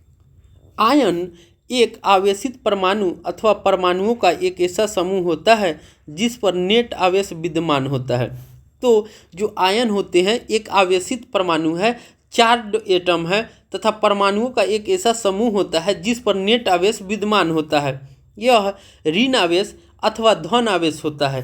तो ये ऋण आवेश भी हो सकते हैं, माने ऋणात्मक भी हो सकते हैं, ये धनात्मक भी हो सकते हैं, पॉजिटिव भी हो सकते हैं। ऋण आवेश को ऋणायन कहते हैं। जिन पर ऋण आवेश होते हैं, ऋण आवेशित होते हैं आयन, उन्हें हम ऋणायन कहते हैं। जिसे अंग्रेजी में एनायन भी बोलते हैं। अंग्रेजी में क्या बोलते हैं, एनायन भी बोलते हैं। तथा जिस पर धन आवेशित आयन होते हैं उन्हें हम धनायन बोलते हैं या कटायन भी बोलते हैं। क्या बोलते हैं, धनायन बोलेंगे या कटायन भी कहते हैं, अंग्रेजी में कटायन कहते हैं। उदाहरण के लिए सोडियम क्लोराइड को लीजिए।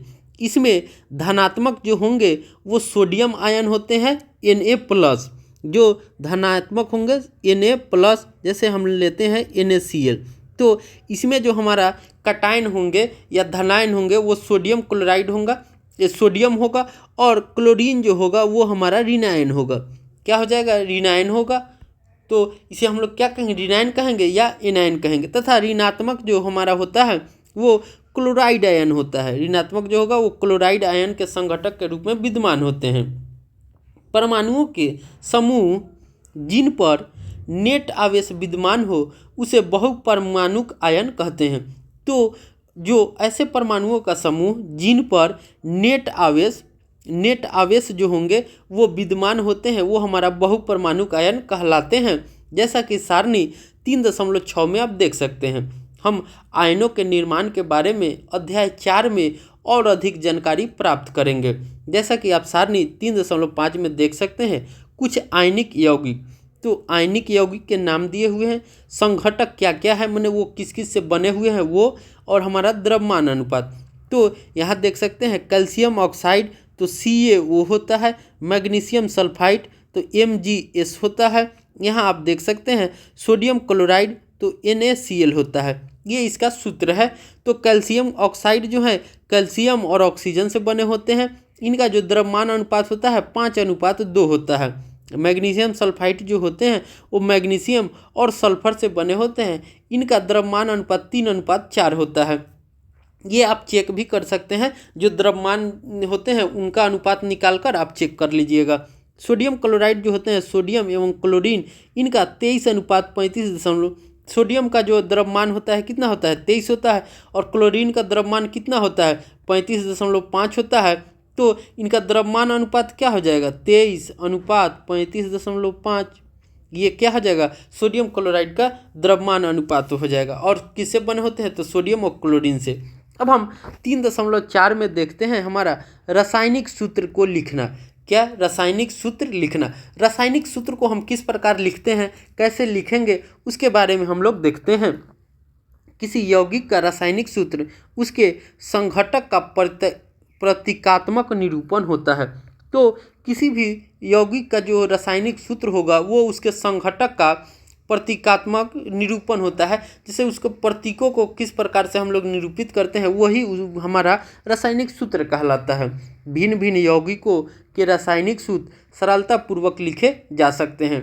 इस अभ्यास के लिए हमें तत्वों के प्रतीकों एवं उनकी संयोजन क्षमता ज्ञात होनी चाहिए, जिसे हम लोग बैलेंसिंग इलेक्ट्रॉन, तो ये भी हमने जो तत्व यौगिक और मिश्रण करके जो वीडियो बना हुआ है उस पर आप देख सकते हैं। वहाँ पर सभी तत्वों के प्रतीकों दिए हुए हैं, संयोजन भी दिया हुआ है, जिन्हें हम लोग अम्लीय मूलक, क्षारीय मूलक करके पढ़े थे। कैसे यौगिकों को बनाया जाता है वो सब भी हमने देखा था। किसी तत्व की संयोजन शक्ति अथवा क्षमता उस तत्व की संयोजकता कहलाती है। तो किसी भी तत्व की संयोजन शक्ति जो हो या जो क्षमता होती है वो उस तत्व की संयोजकता कहलाती है। या इसे आसान भाषा में हम कह सकते हैं कि जिस तत्व के अंतिम कक्षा में जितने इलेक्ट्रॉन होते हैं और वो तत्व जो होता है कि अपना डुएट या अष्टक पूरा करना चाहता है, जिसके लिए वो अपने अंतिम कक्षा के इलेक्ट्रॉनों को त्याग करता है या ग्रहण करता है। तो जो वो त्याग करने या ग्रहण करने के लिए जितने इलेक्ट्रॉनों का आदान प्रदान होता है वही हमारा क्या कहलाता है, संयोजकता कहलाता है या वैलेंसी इलेक्ट्रॉन कहलाता है। किसी एक तत्व के परमाणु दूसरे तत्व के परमाणुओं के साथ किस प्रकार से संयुक्त होकर एक यौगिक, रासायनिक यौगिक का निर्माण करते हैं, इसको ज्ञात करने के लिए संयोजकता का उपयोग करते हैं।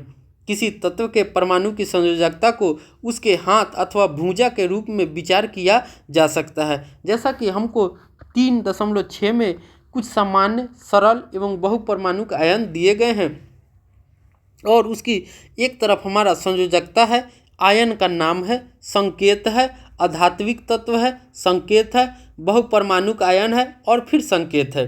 तो यहाँ पर देख सकते हैं सोडियम, पोटेशियम, सिल्वर, कॉपर, ये सभी का जो संयोजकता होते हैं एक होते हैं। Magnesium, calcium, zinc, iron, copper, ये सभी के संयोजकता जो होते हैं वो 2 होते हैं। एल्युमिनियम, आयरन, ये सभी के संयोजकता 3 होते हैं। ये सभी के संयोजकता कितने होते हैं, 3 होते हैं। सोडियम का हम Na लिखते हैं, पोटेशियम का K, सिल्वर का Ag, कॉपर का Cu, मैग्नीशियम का Mg2, Ca, zinc Ca, calcium का जिंक का Zn, आयरन का Fe, कॉपर का Cu, एल्युमिनियम का Al, आयरन का Fe। अधात्विक क्या है, हाइड्रोजन हाइड्राइड। तो ये हम समझ सकते हैं, ये जो हमारा हो जाएगा क्षारीय मूलक हो जाएगा, इसे हम लोग पॉजिटिव रेडिकल, इसको एसिडिक रेडिकल। तो hydrogen hydride H, hydrogen H, hydride H में निगेटिव, जो क्लोराइड होंगे Cl, bromide Br, iodide I, जो ऑक्साइड हैं O2, सल्फाइड S। ये जो इसके संयोजकता समझ सकते हैं तो 2 है, इसके संयोजकता जो होंगे 1 होंगे। नाइट्राइड जो होते हैं Na3 होते हैं, इसके संयोजकता 3 हो जाएंगे। यहाँ पर आप देखिए बहुपरमाणिक, यहाँ पे संयोजकता हमारा क्या है, 3 है। यहाँ पे संयोजकता क्या है, 2 है। यहाँ पे 2 है, ये भी 2 है, इसका 1 है संयोजकता, 1 है और इसका भी 1 है।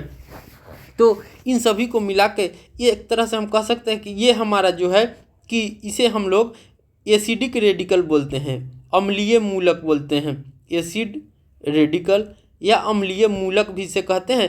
ये हमारा बेसिक रेडिकल हो जाता है। क्या होता है, बेसिक रेडिकल या क्षारीय मूलक भी कहते हैं या पॉजिटिव रेडिकल भी कहते हैं। तो ये सभी हम लोगों को याद होना चाहिए। ऐसे हमने तत्व यौगिक मिश्रण करके चैप्टर में इसको भी पढ़ाया गया है और उसकी संयोजकता भी दी गई है, तो उसे भी आप लोग याद रखिएगा। कुछ तत्व एक से अधिक संयोजकता दर्शाते हैं, कुछ ऐसे भी तत्व होते हैं जो एक से अधिक जो संयोजकता दर्शाते हैं। जैसे कि हम देख सकते हैं कि जो हमारा लोहा होता है वो एक जगह 2 संयोजकता दर्शाता है और कहीं कहीं 3 संयोजकता दर्शाता है। तो जब 2 संयोजकता दर्शाता है तो उसे हम फेरस कहते हैं। क्या कहते हैं, फेरस कहते हैं। लेकिन जब 3 संयोजकता दर्शाता है तो उसे हम फेरिक बोलते हैं। क्या बोलते हैं, फेरिक कहते हैं, फेरिक कहते हैं। संयोजकता को कोष्ठकों में रोमन संख्यांक द्वारा प्रदर्शित करते हैं। मानव की 2 भुजाएं तथा ऑक्टोपस की 8 भुजाएं होती हैं। ऑक्टोपस की एक भुजा मानव की केवल एक भुजा पकड़ सकती है। यदि एक ऑक्टोपस को कुछ मानव को इस प्रकार से पकड़ना है कि उसकी 8 भुजा मानव की दोनों भुजाओं के साथ प्रयुक्त हो जाए, तो आपके विचार में ऑक्टोपस कुल कितने मानव को पकड़ सकता है? अब ऑक्टोपस को ओ, मानव को एच के रूप में निरूपित कीजिए। क्या आप इस संयोजन के लिए सूत्र लिख सकते हैं? तो हाँ, हम लिख सकते हैं। हमारा क्या हो जाएगा, ओ एच। क्यों? क्योंकि ऑक्टोपस के कुल मानव को अब ऑक्टोपस को ओ और एच में निरूपित करना है। क्या इस संयोजन को आप सूत्र में लिख सकते हैं? तो हाँ, तो वो जो है कि वो क्या है, ऑक्टोपस है, तो ओ को O2 और एच कितना हो जाएगा, 8 हो जाएगा। तो यहाँ पर देखिए OH4, ये हमारा सही हो जाएगा। क्या हो जाएगा, OH4। क्या आप OH4 को सूत्र के रूप में प्राप्त करेंगे? पदांक 4 ऑक्टोपस 4 पकड़े गए मानव की संख्या को प्रदर्शित करता है। सारणी 3.6 में कुछ सरल एवं बहुपरमाणिक आयनों की संयोजकता दी गई है। संयोजकता के बारे में हम और अधिक जानकारी अगले अध्याय में प्राप्त करेंगे। रासायनिक सूत्र लिखते समय आपको इन नियमों का पालन करना चाहिए। तो रासायनिक सूत्र लिखते समय हमें क्या क्या ध्यान देना चाहिए, उसे हम लोग देखते हैं। आयन की संयोजकता अथवा आवेश संतुलित होना चाहिए। जो आयन की संयोजकता है वो हमें याद होना चाहिए, वो अच्छा होना चाहिए। और जो आवेश हो वो हमेशा बैलेंस होना चाहिए, संतुलित होना चाहिए। जब एक यौगिक किसी धातु या एवं अधातु के संयोग से निर्मित होता है तो धातु के नाम अथवा उसके प्रतीक को रासायनिक सूत्र में पहले लिखते हैं। उदाहरणतः calcium oxide CaO, sodium chloride NaCl, iron sulphide FeS, copper oxide CuO इत्यादि, जहाँ पर ऑक्सीजन, क्लोरीन, सल्फर अधातुएं हैं तथा उन्हें दाईं तरफ लिखते हैं, जबकि कैल्शियम, सोडियम, आयरन, कॉपर तथा उन्हें बाईं तरफ लिखते हैं। तो जो धातुएं होंगी, क्षारीय मूलक होंगे, उन्हें हम पहले लिखेंगे। जो हमारा अम्लीय मूलक होंगे या अधातु होंगे उन्हें हम बाद में लिखेंगे। परमाणु आयनों द्वारा निर्मित यौगिकों में आयनों की संख्या दर्शाने के लिए आयन को कोष्ठक में लिखकर आयनों की संख्या कोष्ठक के बाहर लिखते हैं। उदाहरणतः MgOH, तो यहाँ 2 जो है कि हमारा आयन है। यदि बहुपरमाणुक आयन की संख्या 1 हो तो कोष्ठक को आवश्यकता नहीं होती है। तो अगर परमाणु संख्या 1 हो तो कोष्ठक हम नहीं लिखेंगे। जैसे मान लीजिए अगर हमने यहाँ पर MgOH दिया है, हाइड्रोक्साइड से अभिक्रिया कराया है, तो अगर हाइड्रोक्साइड को हम लोग मान लीजिए कि हमने अमोनिया से कराया होता, अमोनिया से अभिक्रिया कराया होता, तो क्या होता, NH3OH। क्यों? क्योंकि इसके भी परमाणुकता एक, संयोजकता 1 थे और इसके भी 1, तो 1 को हम लोग नहीं लिखते हैं। तो NH3 और OH, तो जब 1 होंगे तो हमको कोष्ठक की ज़रूरत नहीं है, और जब 2 होंगे, एक बगल 1 होगा, एक बगल 2 होगा, तो हमें कोष्ठक की आवश्यकता पड़ती है। तो इस तरह से हमें ध्यान देना है। उदाहरण के लिए NOH, तो यहाँ पे जो देखेंगे तो इसका भी 1 होता है, हाइड्रोक्साइड का भी 1 होता है। तो ये दोनों को हम लोग नहीं लिखेंगे, क्योंकि सिर्फ NaOH ही लिखेंगे, यही हमारा सही होगा। अब हम सरल यौगिकों के सूत्र, तो कुछ सरल यौगिकों के सूत्र हम कैसे लिखेंगे उसके बारे में हम लोग देखते हैं। 2 भिन्न भिन्न तत्वों से निर्मित सरलतम यौगिकों को द्विअंगी यौगिक कहते हैं। तो 2 भिन्न भिन्न तत्वों से निर्मित जो सरलतम यौगिक होते हैं वो हमारा द्विअंगीय यौगिक कहलाते हैं। सारणी 3.6 में कुछ आयनों की संयोजकता दी गई है। आप इनका उपयोग यौगिक के सूत्रों को लिखने के लिए कर सकते हैं। आणविक यौगिकों के रासायनिक सूत्र लिखते समय हम पहले संघटक तत्वों के प्रतीक लिखकर उनकी संयोजकता लिखते हैं, जैसे कि निम्न उदाहरणों में दर्शाया गया है। तत्पश्चात संयोजित परमाणुओं की संयोजकताओं को क्रॉस करके अणु सूत्र में लिखते हैं। जैसा कि आप देख सकते हैं हमारा उदाहरण दिया हुआ है हाइड्रोजन क्लोराइड। तो हाइड्रोजन क्लोराइड को जब हमको सूत्र में लिखना है तो हाइड्रोजन के सबसे पहले संकेत को लिखेंगे, संकेत तो हमारा H होता है। उसका जो बैलेंसिंग इलेक्ट्रॉन संयोजकता कितना है, तो हम जानते हैं कि हाइड्रोजन का संयोजकता 1 होता है। अब उसके बाद क्लोराइड है, तो क्लोराइड का संयोजकता जो होता है Cl सूत्र जो संकेत Cl है और उसकी भी संयोजकता 1 होती है। अब हमको क्या करना है कि इसकी संयोजकता को हम क्लोराइड के संयोजकता के पास लिखेंगे और जो क्लोराइड का संयोजकता होगा उसको हम लोग इसके पास लिखेंगे, हाइड्रोजन के पास लिखेंगे। क्यों? ये क्रॉस हम लोग करते हैं, क्रॉस करके लिखना सबसे ज़रूरी है। तो अब देखिए हमारा क्या हो जाएगा, H और क्लोराइड का संयोजकता कितना है 1, हमारा देखिए अब हमारा Cl हो जाएगा। तो Cl लंग हमको हाइड्रोजन का संयोजकता लिखना है, तो यहाँ कितना है 1, तो 1। अब देखिए हमारा H1Cl1 हो गया। तो जब हमारा 1 1 रहेगा तो 1 1 को हम नहीं लिखेंगे, तो हम क्या लिखेंगे, हमारा HCl। तो क्या हो गया, HCl हो गया। यही हमारा हाइड्रोजन क्लोराइड का सूत्र हो जाता है। और हम देखिए उदाहरण जैसे हाइड्रोजन सल्फाइड, तो हाइड्रोजन को हम लिखते हैं, इसका संयोजकता जो होता है 1 होता है। अब हम देखते हैं हम सल्फाइड को लिखते हैं, तो सल्फाइड जो होता है कि H2 होता है, इसकी माने H2 जो है कि संयोजकता होती है। अब हमने आपको बताया था कि संयोजकता जो होता है कि क्रॉस करके लिखते हैं, तो हाइड्रोजन की संयोजकता को हम सल्फाइड के पास लिखेंगे, सल्फाइड की संयोजकता को हम लोग हाइड्रोजन के पास लिखेंगे। तो हमारा क्या हो जाएगा H2S1, क्या हो जाएगा H2S1।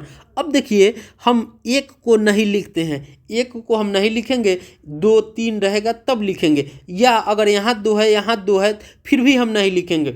अगर सामान्य हो तो नहीं लिखेंगे और 1 हो तो नहीं लिखेंगे। तो हमारा क्या हो जाएगा H2S, क्या हो जाएगा H2S। यही हमारा क्या हो जाएगा, हाइड्रोजन सल्फाइड का सूत्र हो जाएगा। अगर मान लीजिए अगर हमारा H2 रहता और S2 रहता तो ये दोनों को हम नहीं लिखते, ये दोनों को हम नहीं लिखते, सिर्फ HS लिखते। अगर हमारा H3S3 रहता तो यहाँ 3 3 को हम लोग नहीं लिखते, HS ही लिखते। ठीक है, उम्मीद है आप लोगों को भी बेहतर तरीके से समझ में आया होगा। अब हम उदाहरण 3 को देखते हैं। इसमें हमारा कह रहा है कार्बन टेट्राक्लोराइड। तो कार्बन टेट्राक्लोराइड जो होते हैं, तो कार्बन का संकेत C होता है, इसके जो वैलेंसिंग इलेक्ट्रॉन होते हैं वो हमारा 1 होते हैं। कितना होते हैं, 1 होते हैं। अब देखिए जो कार्बन टेट्राक्लोराइड है, तो कार्बन को हम जब टेट्रा कहेंगे तो इसका संयोजकता हमारा 4 हो जाएगा। अगर कार्बन है तो टेट्रा कहेंगे तो 4 हो जाएगा। क्लोराइड का हमारा क्या होता है, 1 होता है। अब देखिए हमारा क्या हो जाएगा C1Cl4, C1Cl4, तो हमारा क्या हो जाएगा CCl4, यही हमारा कार्बन टेट्राक्लोराइड हो जाएगा। अब हम आगे देखते हैं, मैग्नीशियम क्लोराइड का सूत्र ज्ञात करने के लिए पहले हम धनायन का संकेत Mut लिखते हैं, इसके पश्चात ऋणायन क्लोराइड M लिखते हैं, तत्पश्चात इन आवेशों को आरा तिरछा करके सम सूत्र बनाते हैं। जैसे आपको हमको मैग्नीशियम क्लोराइड लिखना है, तो मैग्नीशियम क्लोराइड का Mg होता है, इसका जो संयोजकता होता है वो 2 होते हैं, क्लोराइड का संयोजकता 1 होते हैं। अब हमने आपको बताया था कि क्लोराइड को संयोजकता को हम मैग्नीशियम के पास लिखेंगे, मैग्नीशियम के संयोजकता को हम क्लोराइड के पास लिखेंगे। तो हम क्या लिख सकते हैं, Mg1Cl और ये संयोजकता 2, तो हमारा क्या हो जाएगा Mg1 को हमने बताया था कि हम नहीं लिखते हैं, तो हमारा क्या हो जाएगा MgCl2। तो हमारा मैग्नीशियम क्लोराइड का सूत्र क्या हो जाएगा MgCl2, क्या हो जाएगा MgCl2। अब हम आगे देखते हैं मैग्नीशियम क्लोराइड। जैसा कि आप देख सकते मैग्नीशियम क्लोराइड यहाँ तो MCl, आवेश कितना है, मैग्नीशियम पे 2 होता है और क्लोरीन पे 1 होता है, तो MgCl2 हो जाएगा। इस प्रकार हम देखते हैं कि मैग्नीशियम क्लोराइड के अणु में 2 क्लोराइड आयन प्रत्येक मैग्नीशियम आयन के लिए होता है।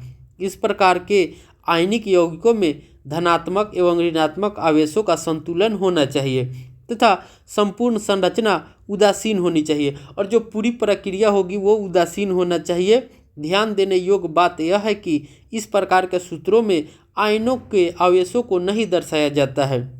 तो जब हम रासायनिक सूत्र लिखते हैं तो आयन के जो आवेश होंगे उन्हें हम नहीं दर्शाते हैं, सिंपली लिखते हैं। जैसा कि हम मान लीजिए यहाँ पे देखे हैं हाइड्रोजन क्लोराइड यहाँ, और या एल्युमिनियम ऑक्साइड का सूत्र को देख लीजिए, तो हम जानते हैं कि Al जो होते हैं 3 होते हैं, वो जो हमारा होता है वो 2 होता है। तो इस तरह में हम देखेंगे। तो यहाँ पे जो हमारा 3 और 2 ये आवेश है, तो आवेश को हम लोग नहीं लिखते हैं, सिर्फ जो हमारा बैलेंसिंग इलेक्ट्रॉन होगा उसको लिखते हैं। जैसे कि आप देखिए Al ऑक्सीजन का यहाँ 2 चलाएगा और अल्युमिनियम का 3 ऑक्सीजन के पास चला जाता है, तो हमारा क्या हो जाएगा Al2O3, ये हमारा क्या हो जाता है, तो एल्युमिनियम ऑक्साइड हो जाता है।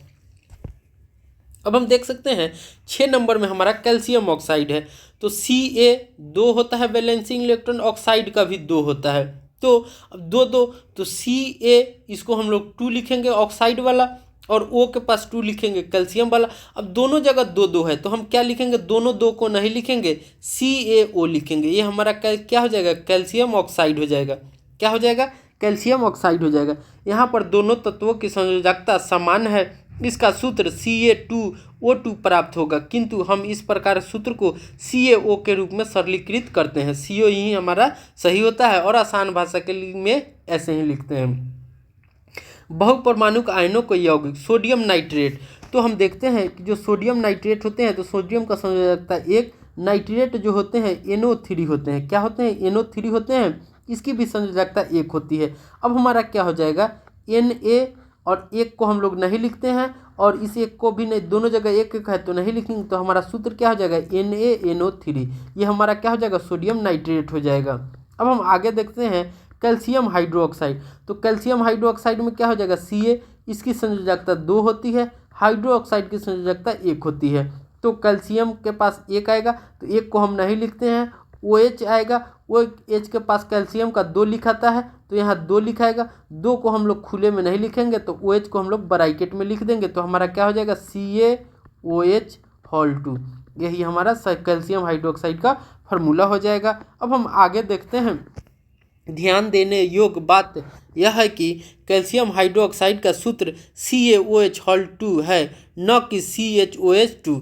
जब सूत्र में एक ही आयन के दो या दो से अधिक आयन होते हैं तो हम उनके लिए कोष्टक का उपयोग करते हैं। जब हम एक ही तत्व के 2 या 2 से अधिक आयन हो तो हम कोष्टक का उपयोग करते हैं। जैसा कि आप समझिए, मान लीजिए हमारा H रहता, 2 आयन रहता, तो इसमें हम कोष्टक का उपयोग नहीं करते। लेकिन जब 2 आयन होंगे, OH होंगे, NOH3 होंगे, या मान लीजिए हमारा फॉस्फेट होंगे, MO4 होंगे, परमैंगनेट होंगे, तो इस तरह के जब 2-3 आयन मिले रहते हैं तब हम कोष्टक का उपयोग करते हैं।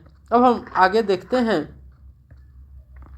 यहाँ पर OH को कोष्टक में रखकर पदांक 2 लगाते हैं, जो यह निर्दिष्ट करता है कि कैल्शियम परमाणु के साथ 2 हाइड्रोक्सिल समूह जुड़े हैं। तो 2 कैल्शियम परमाणु के साथ जो होते हैं 2 हाइड्रोक्सिल समूह जुड़े होते हैं। दूसरे शब्दों में कैल्शियम हाइड्रोक्साइड में ऑक्सीजन एवं हाइड्रोजन प्रत्येक के 2-2 परमाणु हैं।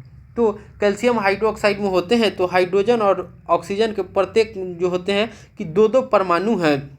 सोडियम कार्बोनेट का सूत्र Na2CO3 होता है, Na2CO3 होता है। उपरोक्त उदाहरण में कोष्टक के उपयोग की आवश्यकता नहीं है, क्योंकि बहुपरमाणुक आयन कार्बोनेट का एक ही आयन विद्यमान है। तो ऐसे सूत्रों में हम देख सकते हैं कि यहाँ पर हमारा जो बहुपरमाणुक है तो इसका जो कोष्टक में नहीं कर सकते हैं, क्योंकि इसका संयोजकता जो है कि 1 है। अगर यहाँ पे मान लीजिए इसका 2 आ गया है, सोडियम का 1, अगर यहाँ पे हाइड्रोक्साइड रहता, अगर अलग रहता तो यहाँ पे हम कोष्टक में यूज करते। अगर इसके पास 1 ही होगा तो हम कोष्टक का यूज नहीं करेंगे, सिंपली हम Na2CO3 लिख लेते हैं, यही हमारा बेहतर होता है। अब हमारा आगे है अमोनिया सल्फेट। तो अमोनिया सल्फेट को देखिए, हमारा अमोनिया का होता है NH4, इसकी संयोजकता 1 होती है। सल्फेट की संयोजकता जो होती है वो 2 होती है। तो हमारा क्या होता है, NH4 हो जाएगा।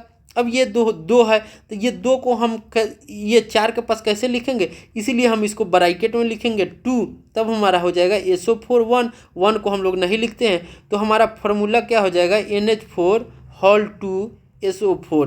ये हमारा क्या हो जाएगा, तो यही हमारा अमोनियम सल्फेट हो जाता है। अब हम आगे देखते हैं।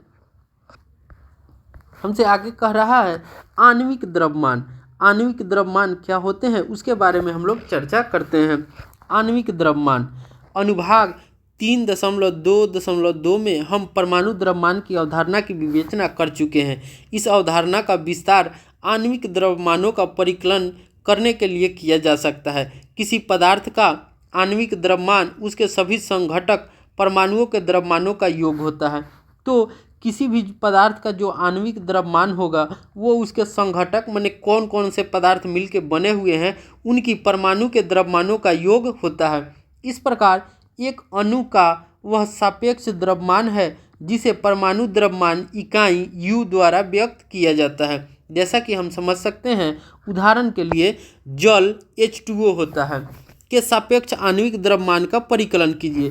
तो या दूसरा हमसे कह रहा है नाइट्रिक अम्ल HNO3 में द्रव्यमान का परिकलन कीजिए।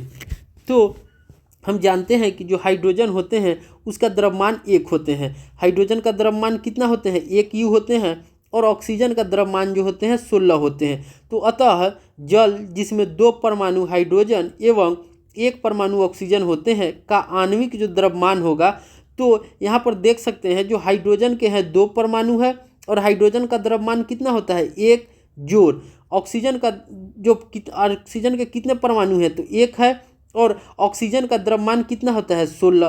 तो हमारा क्या हो जाएगा? 2 जोड़ 16 बराबर क्या हो जाएगा? 18 U। ये हमारा क्या हो जाता है? तो ये हमारा जल का आणविक द्रव्यमान है। क्या है? आणविक द्रव्यमान 18 U है। अब हम नाइट्रिक अम्ल को देखते हैं। तो नाइट्रिक अम्ल में जो होते हैं उसमें जो नाइट्रोजन का जो द्रव्यमान होते हैं वो 14 होते हैं। नाइट्रोजन के द्रव्यमान कितने होते हैं? 14 U होते हैं। उसके बाद जो ये हमारा हाइड्रोजन है, तो हाइड्रोजन का द्रव्यमान हम जानते हैं कि कितना होता है? 1 U होता है। उसके बाद ऑक्सीजन का हम द्रव्यमान जानते हैं तो कितना होता है? 16 U होता है। ये सभी जो होते हैं कि नाइट्रोजन का 14 U होता है, हाइड्रोजन का द्रव्यमान 1, ऑक्सीजन का ये। अब हमारा नाइट्रिक अम्ल का सूत्र होता है HNO3। क्या होता है? HNO3। अब यहाँ देखिए हाइड्रोजन के कितने परमाणु है? 1 परमाणु है, तो 1 गुना 1 हो जाएगा जोड़ नाइट्रोजन के कितने परमाणु है? तो नाइट्रोजन के भी 1 परमाणु है, तो हमारा क्या हो जाएगा? 1 गुना 14। यहाँ पर देखिए ऑक्सीजन का कितने परमाणु है? तो 3 है। ऑक्सीजन का कितने परमाणु है? 3 है गुना ऑक्सीजन का द्रव्यमान कितना होता है? 16। अब हम देखते हैं तो क्या हो जाएगा? 1 में 1 से गुना करेंगे 1, 1 में 14 से गुना करेंगे 14 जोड़ 16 के 16, 16 दूना 32, 16 तिया 48 हो जाएगा। अब देखिए हमारा क्या हो जाएगा? 8 4 12 1 13 के 3 हासिल 1 4 1 5 1 6। तो हमारा क्या हो जाएगा? 63 U हो जाएगा। तो नाइट्रिक अम्ल का जो आणविक द्रव्यमान होगा वो कितना होगा? 63 U हो जाएगा। कितना हो जाएगा? 63 U हो जाएगा। अब हम आगे देखते हैं हमारा सूत्र इकाई द्रव्यमान। तो सूत्र इकाई द्रव्यमान क्या होते हैं उसके बारे में हम लोग चर्चा करते हैं। किसी पदार्थ का सूत्र इकाई द्रव्यमान उसके सभी संघटक परमाणुओं के द्रव्यमानों का योग होता है। तो किसी भी पदार्थ का जो इकाई द्रव्यमान होगा उसके जो संघटक होंगे, कंपोनेंट जिस जिससे वो बने हैं, उसके परमाणुओं के द्रव्यमान का योग होता है।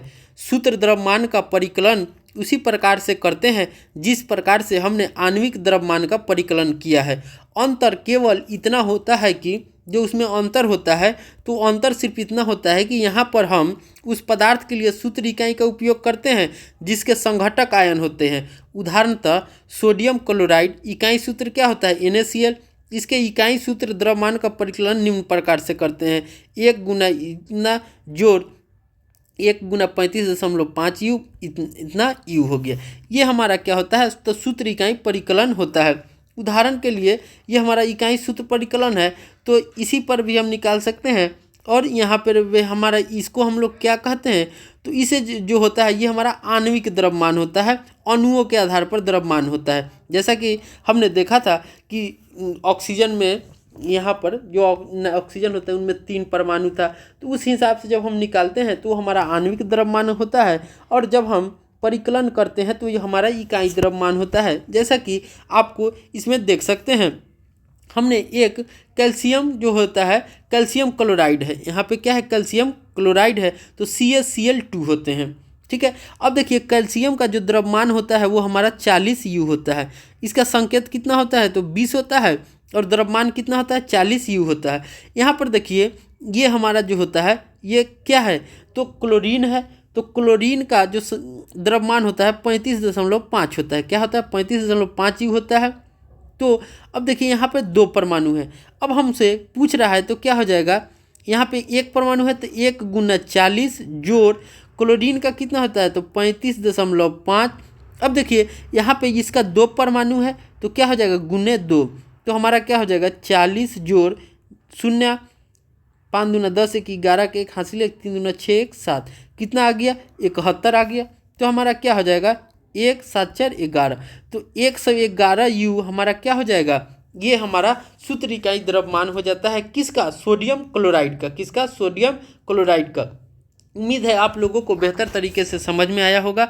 अब एक बार हम इसके संक्षिप्त बिंदुओं पर चर्चा कर लेते हैं कि इस अध्याय में हमने क्या क्या देखा है। तो हमने देखा था कि किसी भी अभिक्रिया में अभिकारकों और उत्पादों के द्रव्यमानों का योग अपरिवर्तनीय होता है। तो यह द्रव्यमान संरक्षण का नियम है। तो जो द्रव्यमान संरक्षण के नियम होते हैं उसके अनुसार हमने देखा था कि कोई भी रासायनिक अभिक्रिया हो या किसी भी प्रकार की अभिक्रिया होती है उसमें जो अभिकारक होते हैं या उत्पाद होते हैं उनका द्रव्यमानों का जो योग रहता है वो अपरिवर्तन रहता है, वो चेंज नहीं होता है। जैसे कि मान लीजिए हमने सोडियम को क्लोरीन से अभिक्रिया कराया है तो क्या बनता है, सोडियम क्लोराइड बनता है। तो ये जो हमारा होता है अभिकारक कहलाता है। ये क्या कहलाते हैं, तो ये दोनों हमारा अभिकारक कहलाएंगे, ये हमारा उत्पाद कहलाते हैं। क्या कहलाते हैं, उत्पाद कहलाते हैं। तो इसका जो द्रव्यमान होगा वो बराबर होगा किसके, NaCl के द्रव्यमान के, इसके द्रव्यमान के। तो दोनों का जो द्रव्यमान होगा बराबर होगा, LHS बराबर होगा RHS के। LH मैंने दायां पक्ष बराबर होगा बायां पक्ष के, दोनों का द्रव्यमान बराबर होगा। यही हमारा द्रव्यमान संरक्षण का नियम कहलाता है।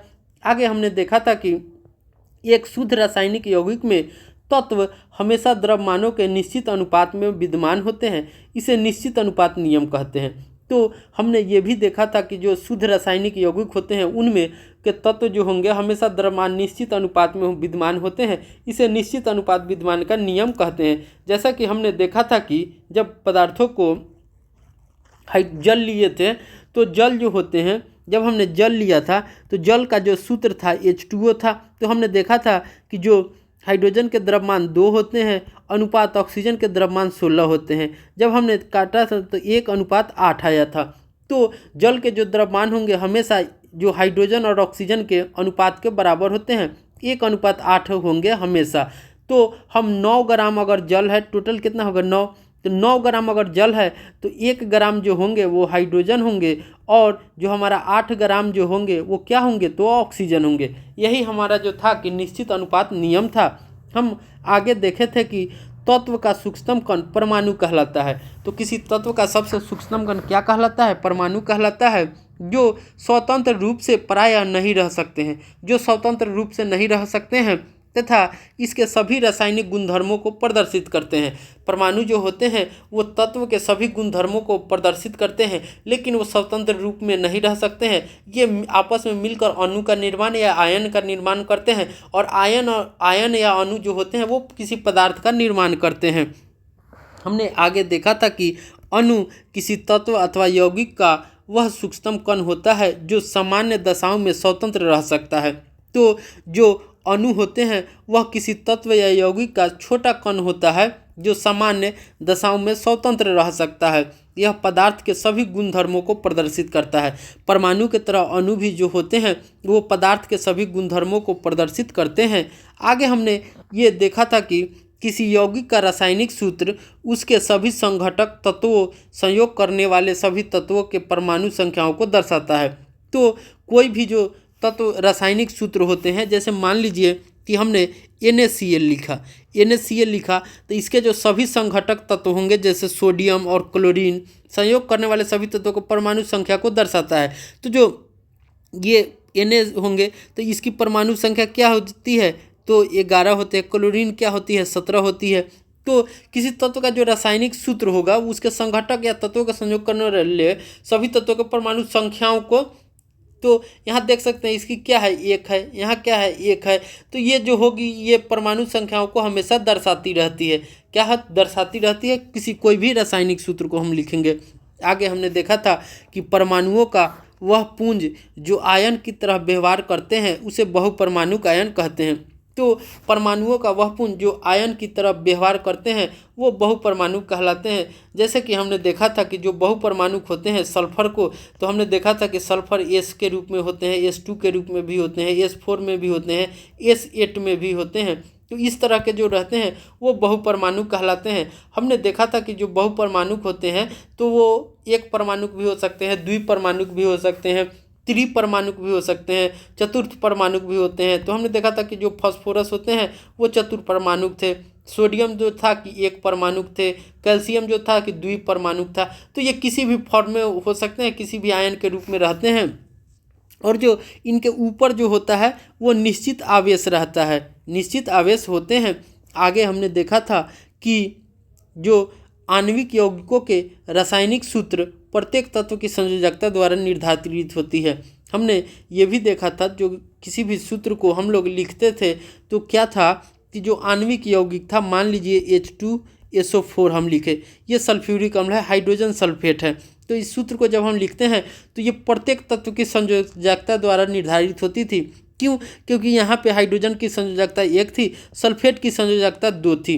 तो जब हम हाइड्रोजन और सल्फेट को लिखते हैं तो इसकी संयोजकता 2 है, इसकी 1 है। तो ये हमेशा जो होंगे वो संयोजकता द्वारा ही निर्धारित होते हैं, क्योंकि यहाँ पे जो ये 2 चले आते हैं और सल्फेट के पास ये 1 चले जाते हैं, 1 को हम नहीं लिखते हैं तो H2।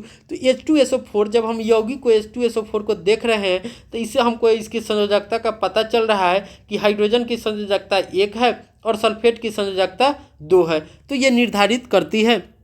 हम आगे देखे थे कि जो हमारा आयनिक यौगिक जो होते हैं तो आयनिक यौगिकों में प्रत्येक जो आयन के ऊपर आवेशों की संख्या द्वारा यौगिकों के रासायनिक सूत्र ज्ञात कर सकते हैं। तो जो आयन के ऊपर आवेश होते हैं, जैसे हम देखते हैं कि सोडियम है हमारा, तो सोडियम पर 1 परमाणु है, ये हमारा क्या है? आवेश है। ये भी आवेश कैसा है? तो हमारा धन आवेश है। क्या है? ये हमारा धन आवेश है। जब हम क्लोरीन के ऊपर देखे थे तो 1 निगेटिव देखे थे, तो ये हमारा क्या है? ऋण आवेश है। इस तरह के आवेशों को हमने, जो ऋण आवेश थे उन्हें हमने एनायन कहा था, अंग्रेजी में एनायन, और पॉजिटिव जो थे उसे हमने कटायन कहा था। तो ये जो आणविक यौगिक होते हैं तो उनके ऊपर आवेश होते हैं। ये आवेश कैसे आते हैं? तो हमने बताया था कि जो तत्व होते हैं वो द्वितीय या अष्टक पूरा करने के लिए अपने इलेक्ट्रॉनों का त्याग करते हैं और ग्रहण करते हैं। तो सोडियम के अंतिम कक्षा में 1 इलेक्ट्रॉन होते हैं, तो वो 1 इलेक्ट्रॉन का त्याग करते हैं। सोडियम जो होते हैं 1 इलेक्ट्रॉन का त्याग करते हैं, इसीलिए उन पर पॉजिटिव चार्ज आ जाता है। लेकिन जो क्लोरीन होते हैं इनकी परमाणु संख्या 17 होती है, तो इनके लास्ट ऑर्बिट में 7 इलेक्ट्रॉन होते हैं। तो ये 7 इलेक्ट्रॉन को खो के तो हासिल नहीं कर सकती, समय अति होगा। तो ये 1 इलेक्ट्रॉन को ग्रहण करके ये अपना अष्टक पुराना चाहती है। क्लोरीन जो होती है 1 इलेक्ट्रॉन को ग्रहण करके ये अपना अष्टक पुराना चाहती है, इसीलिए 1 इलेक्ट्रॉन को ये ग्रहण करती है, इसीलिए इस पर निगेटिव चार्ज हो जाता है या ऋण आवेश आ जाते हैं। तो इसे हम कह सकते हैं कि आयनिक जो यौगिक होते हैं उन प्रत्येक आयन के ऊपर आवेशों की संख्या द्वारा यौगिक के रासायनिक सूत्र ज्ञात कर सकते हैं। जैसे कि अब मान लीजिए हमारा सोडियम हो गया, अगर सोडियम पे ये प्लस होता है, निगेटिव में माइनस, तो इन दोनों द्वारा हम यौगिक के रासायनिक सूत्र भी निकाल सकते हैं, जैसे NaCl। अब मान लीजिए तो दोनों पर ऋणायन है। अब मान लीजिए हमारा Ca2 है और Cl है, तो इस पर 1 है, तो हम कैसे लिखेंगे? तो CaCl2 हो जाएगा। तो हम कह सकते हैं कि Ca की संयोजकता 2 है, क्लोराइड की 1 है, या इस पे हम ये भी कह सकते हैं कि जो हमारा कैल्शियम है वो धनायन है क्योंकि ये 2 इलेक्ट्रॉनों का त्याग करती है, और जो इन पे जो है क्लोरीन पे निगेटिव आवेश है ये 1 इलेक्ट्रॉनों का ग्रहण करती है। इस तरह से हमारा अध्याय परमाणु और अणु समाप्त हो गया। तो उम्मीद है आप लोगों को बेहतर तरीके से समझ में आया होगा। अगर फिर भी इस अध्याय से रिलेटेड आपको किसी भी चीज़ में समस्या है तो आप हमें कमेंट सेक्शन में लिख सकते हैं, उसे और भी बेहतर तरीक़ों से समझाया जाएगा ताकि आपके अंदर कोई समस्या न रहे। अगर किसी चीज़ को लेकर जानने की जिज्ञासा भी हो तो आप हमारे कमेंट सेक्शन में लिख सकते हैं, उसे भी आप लोगों को समझाया जाएगा और बताया जाएगा। तो मिलते हैं अगले वीडियो में, तब तक के लिए बाय।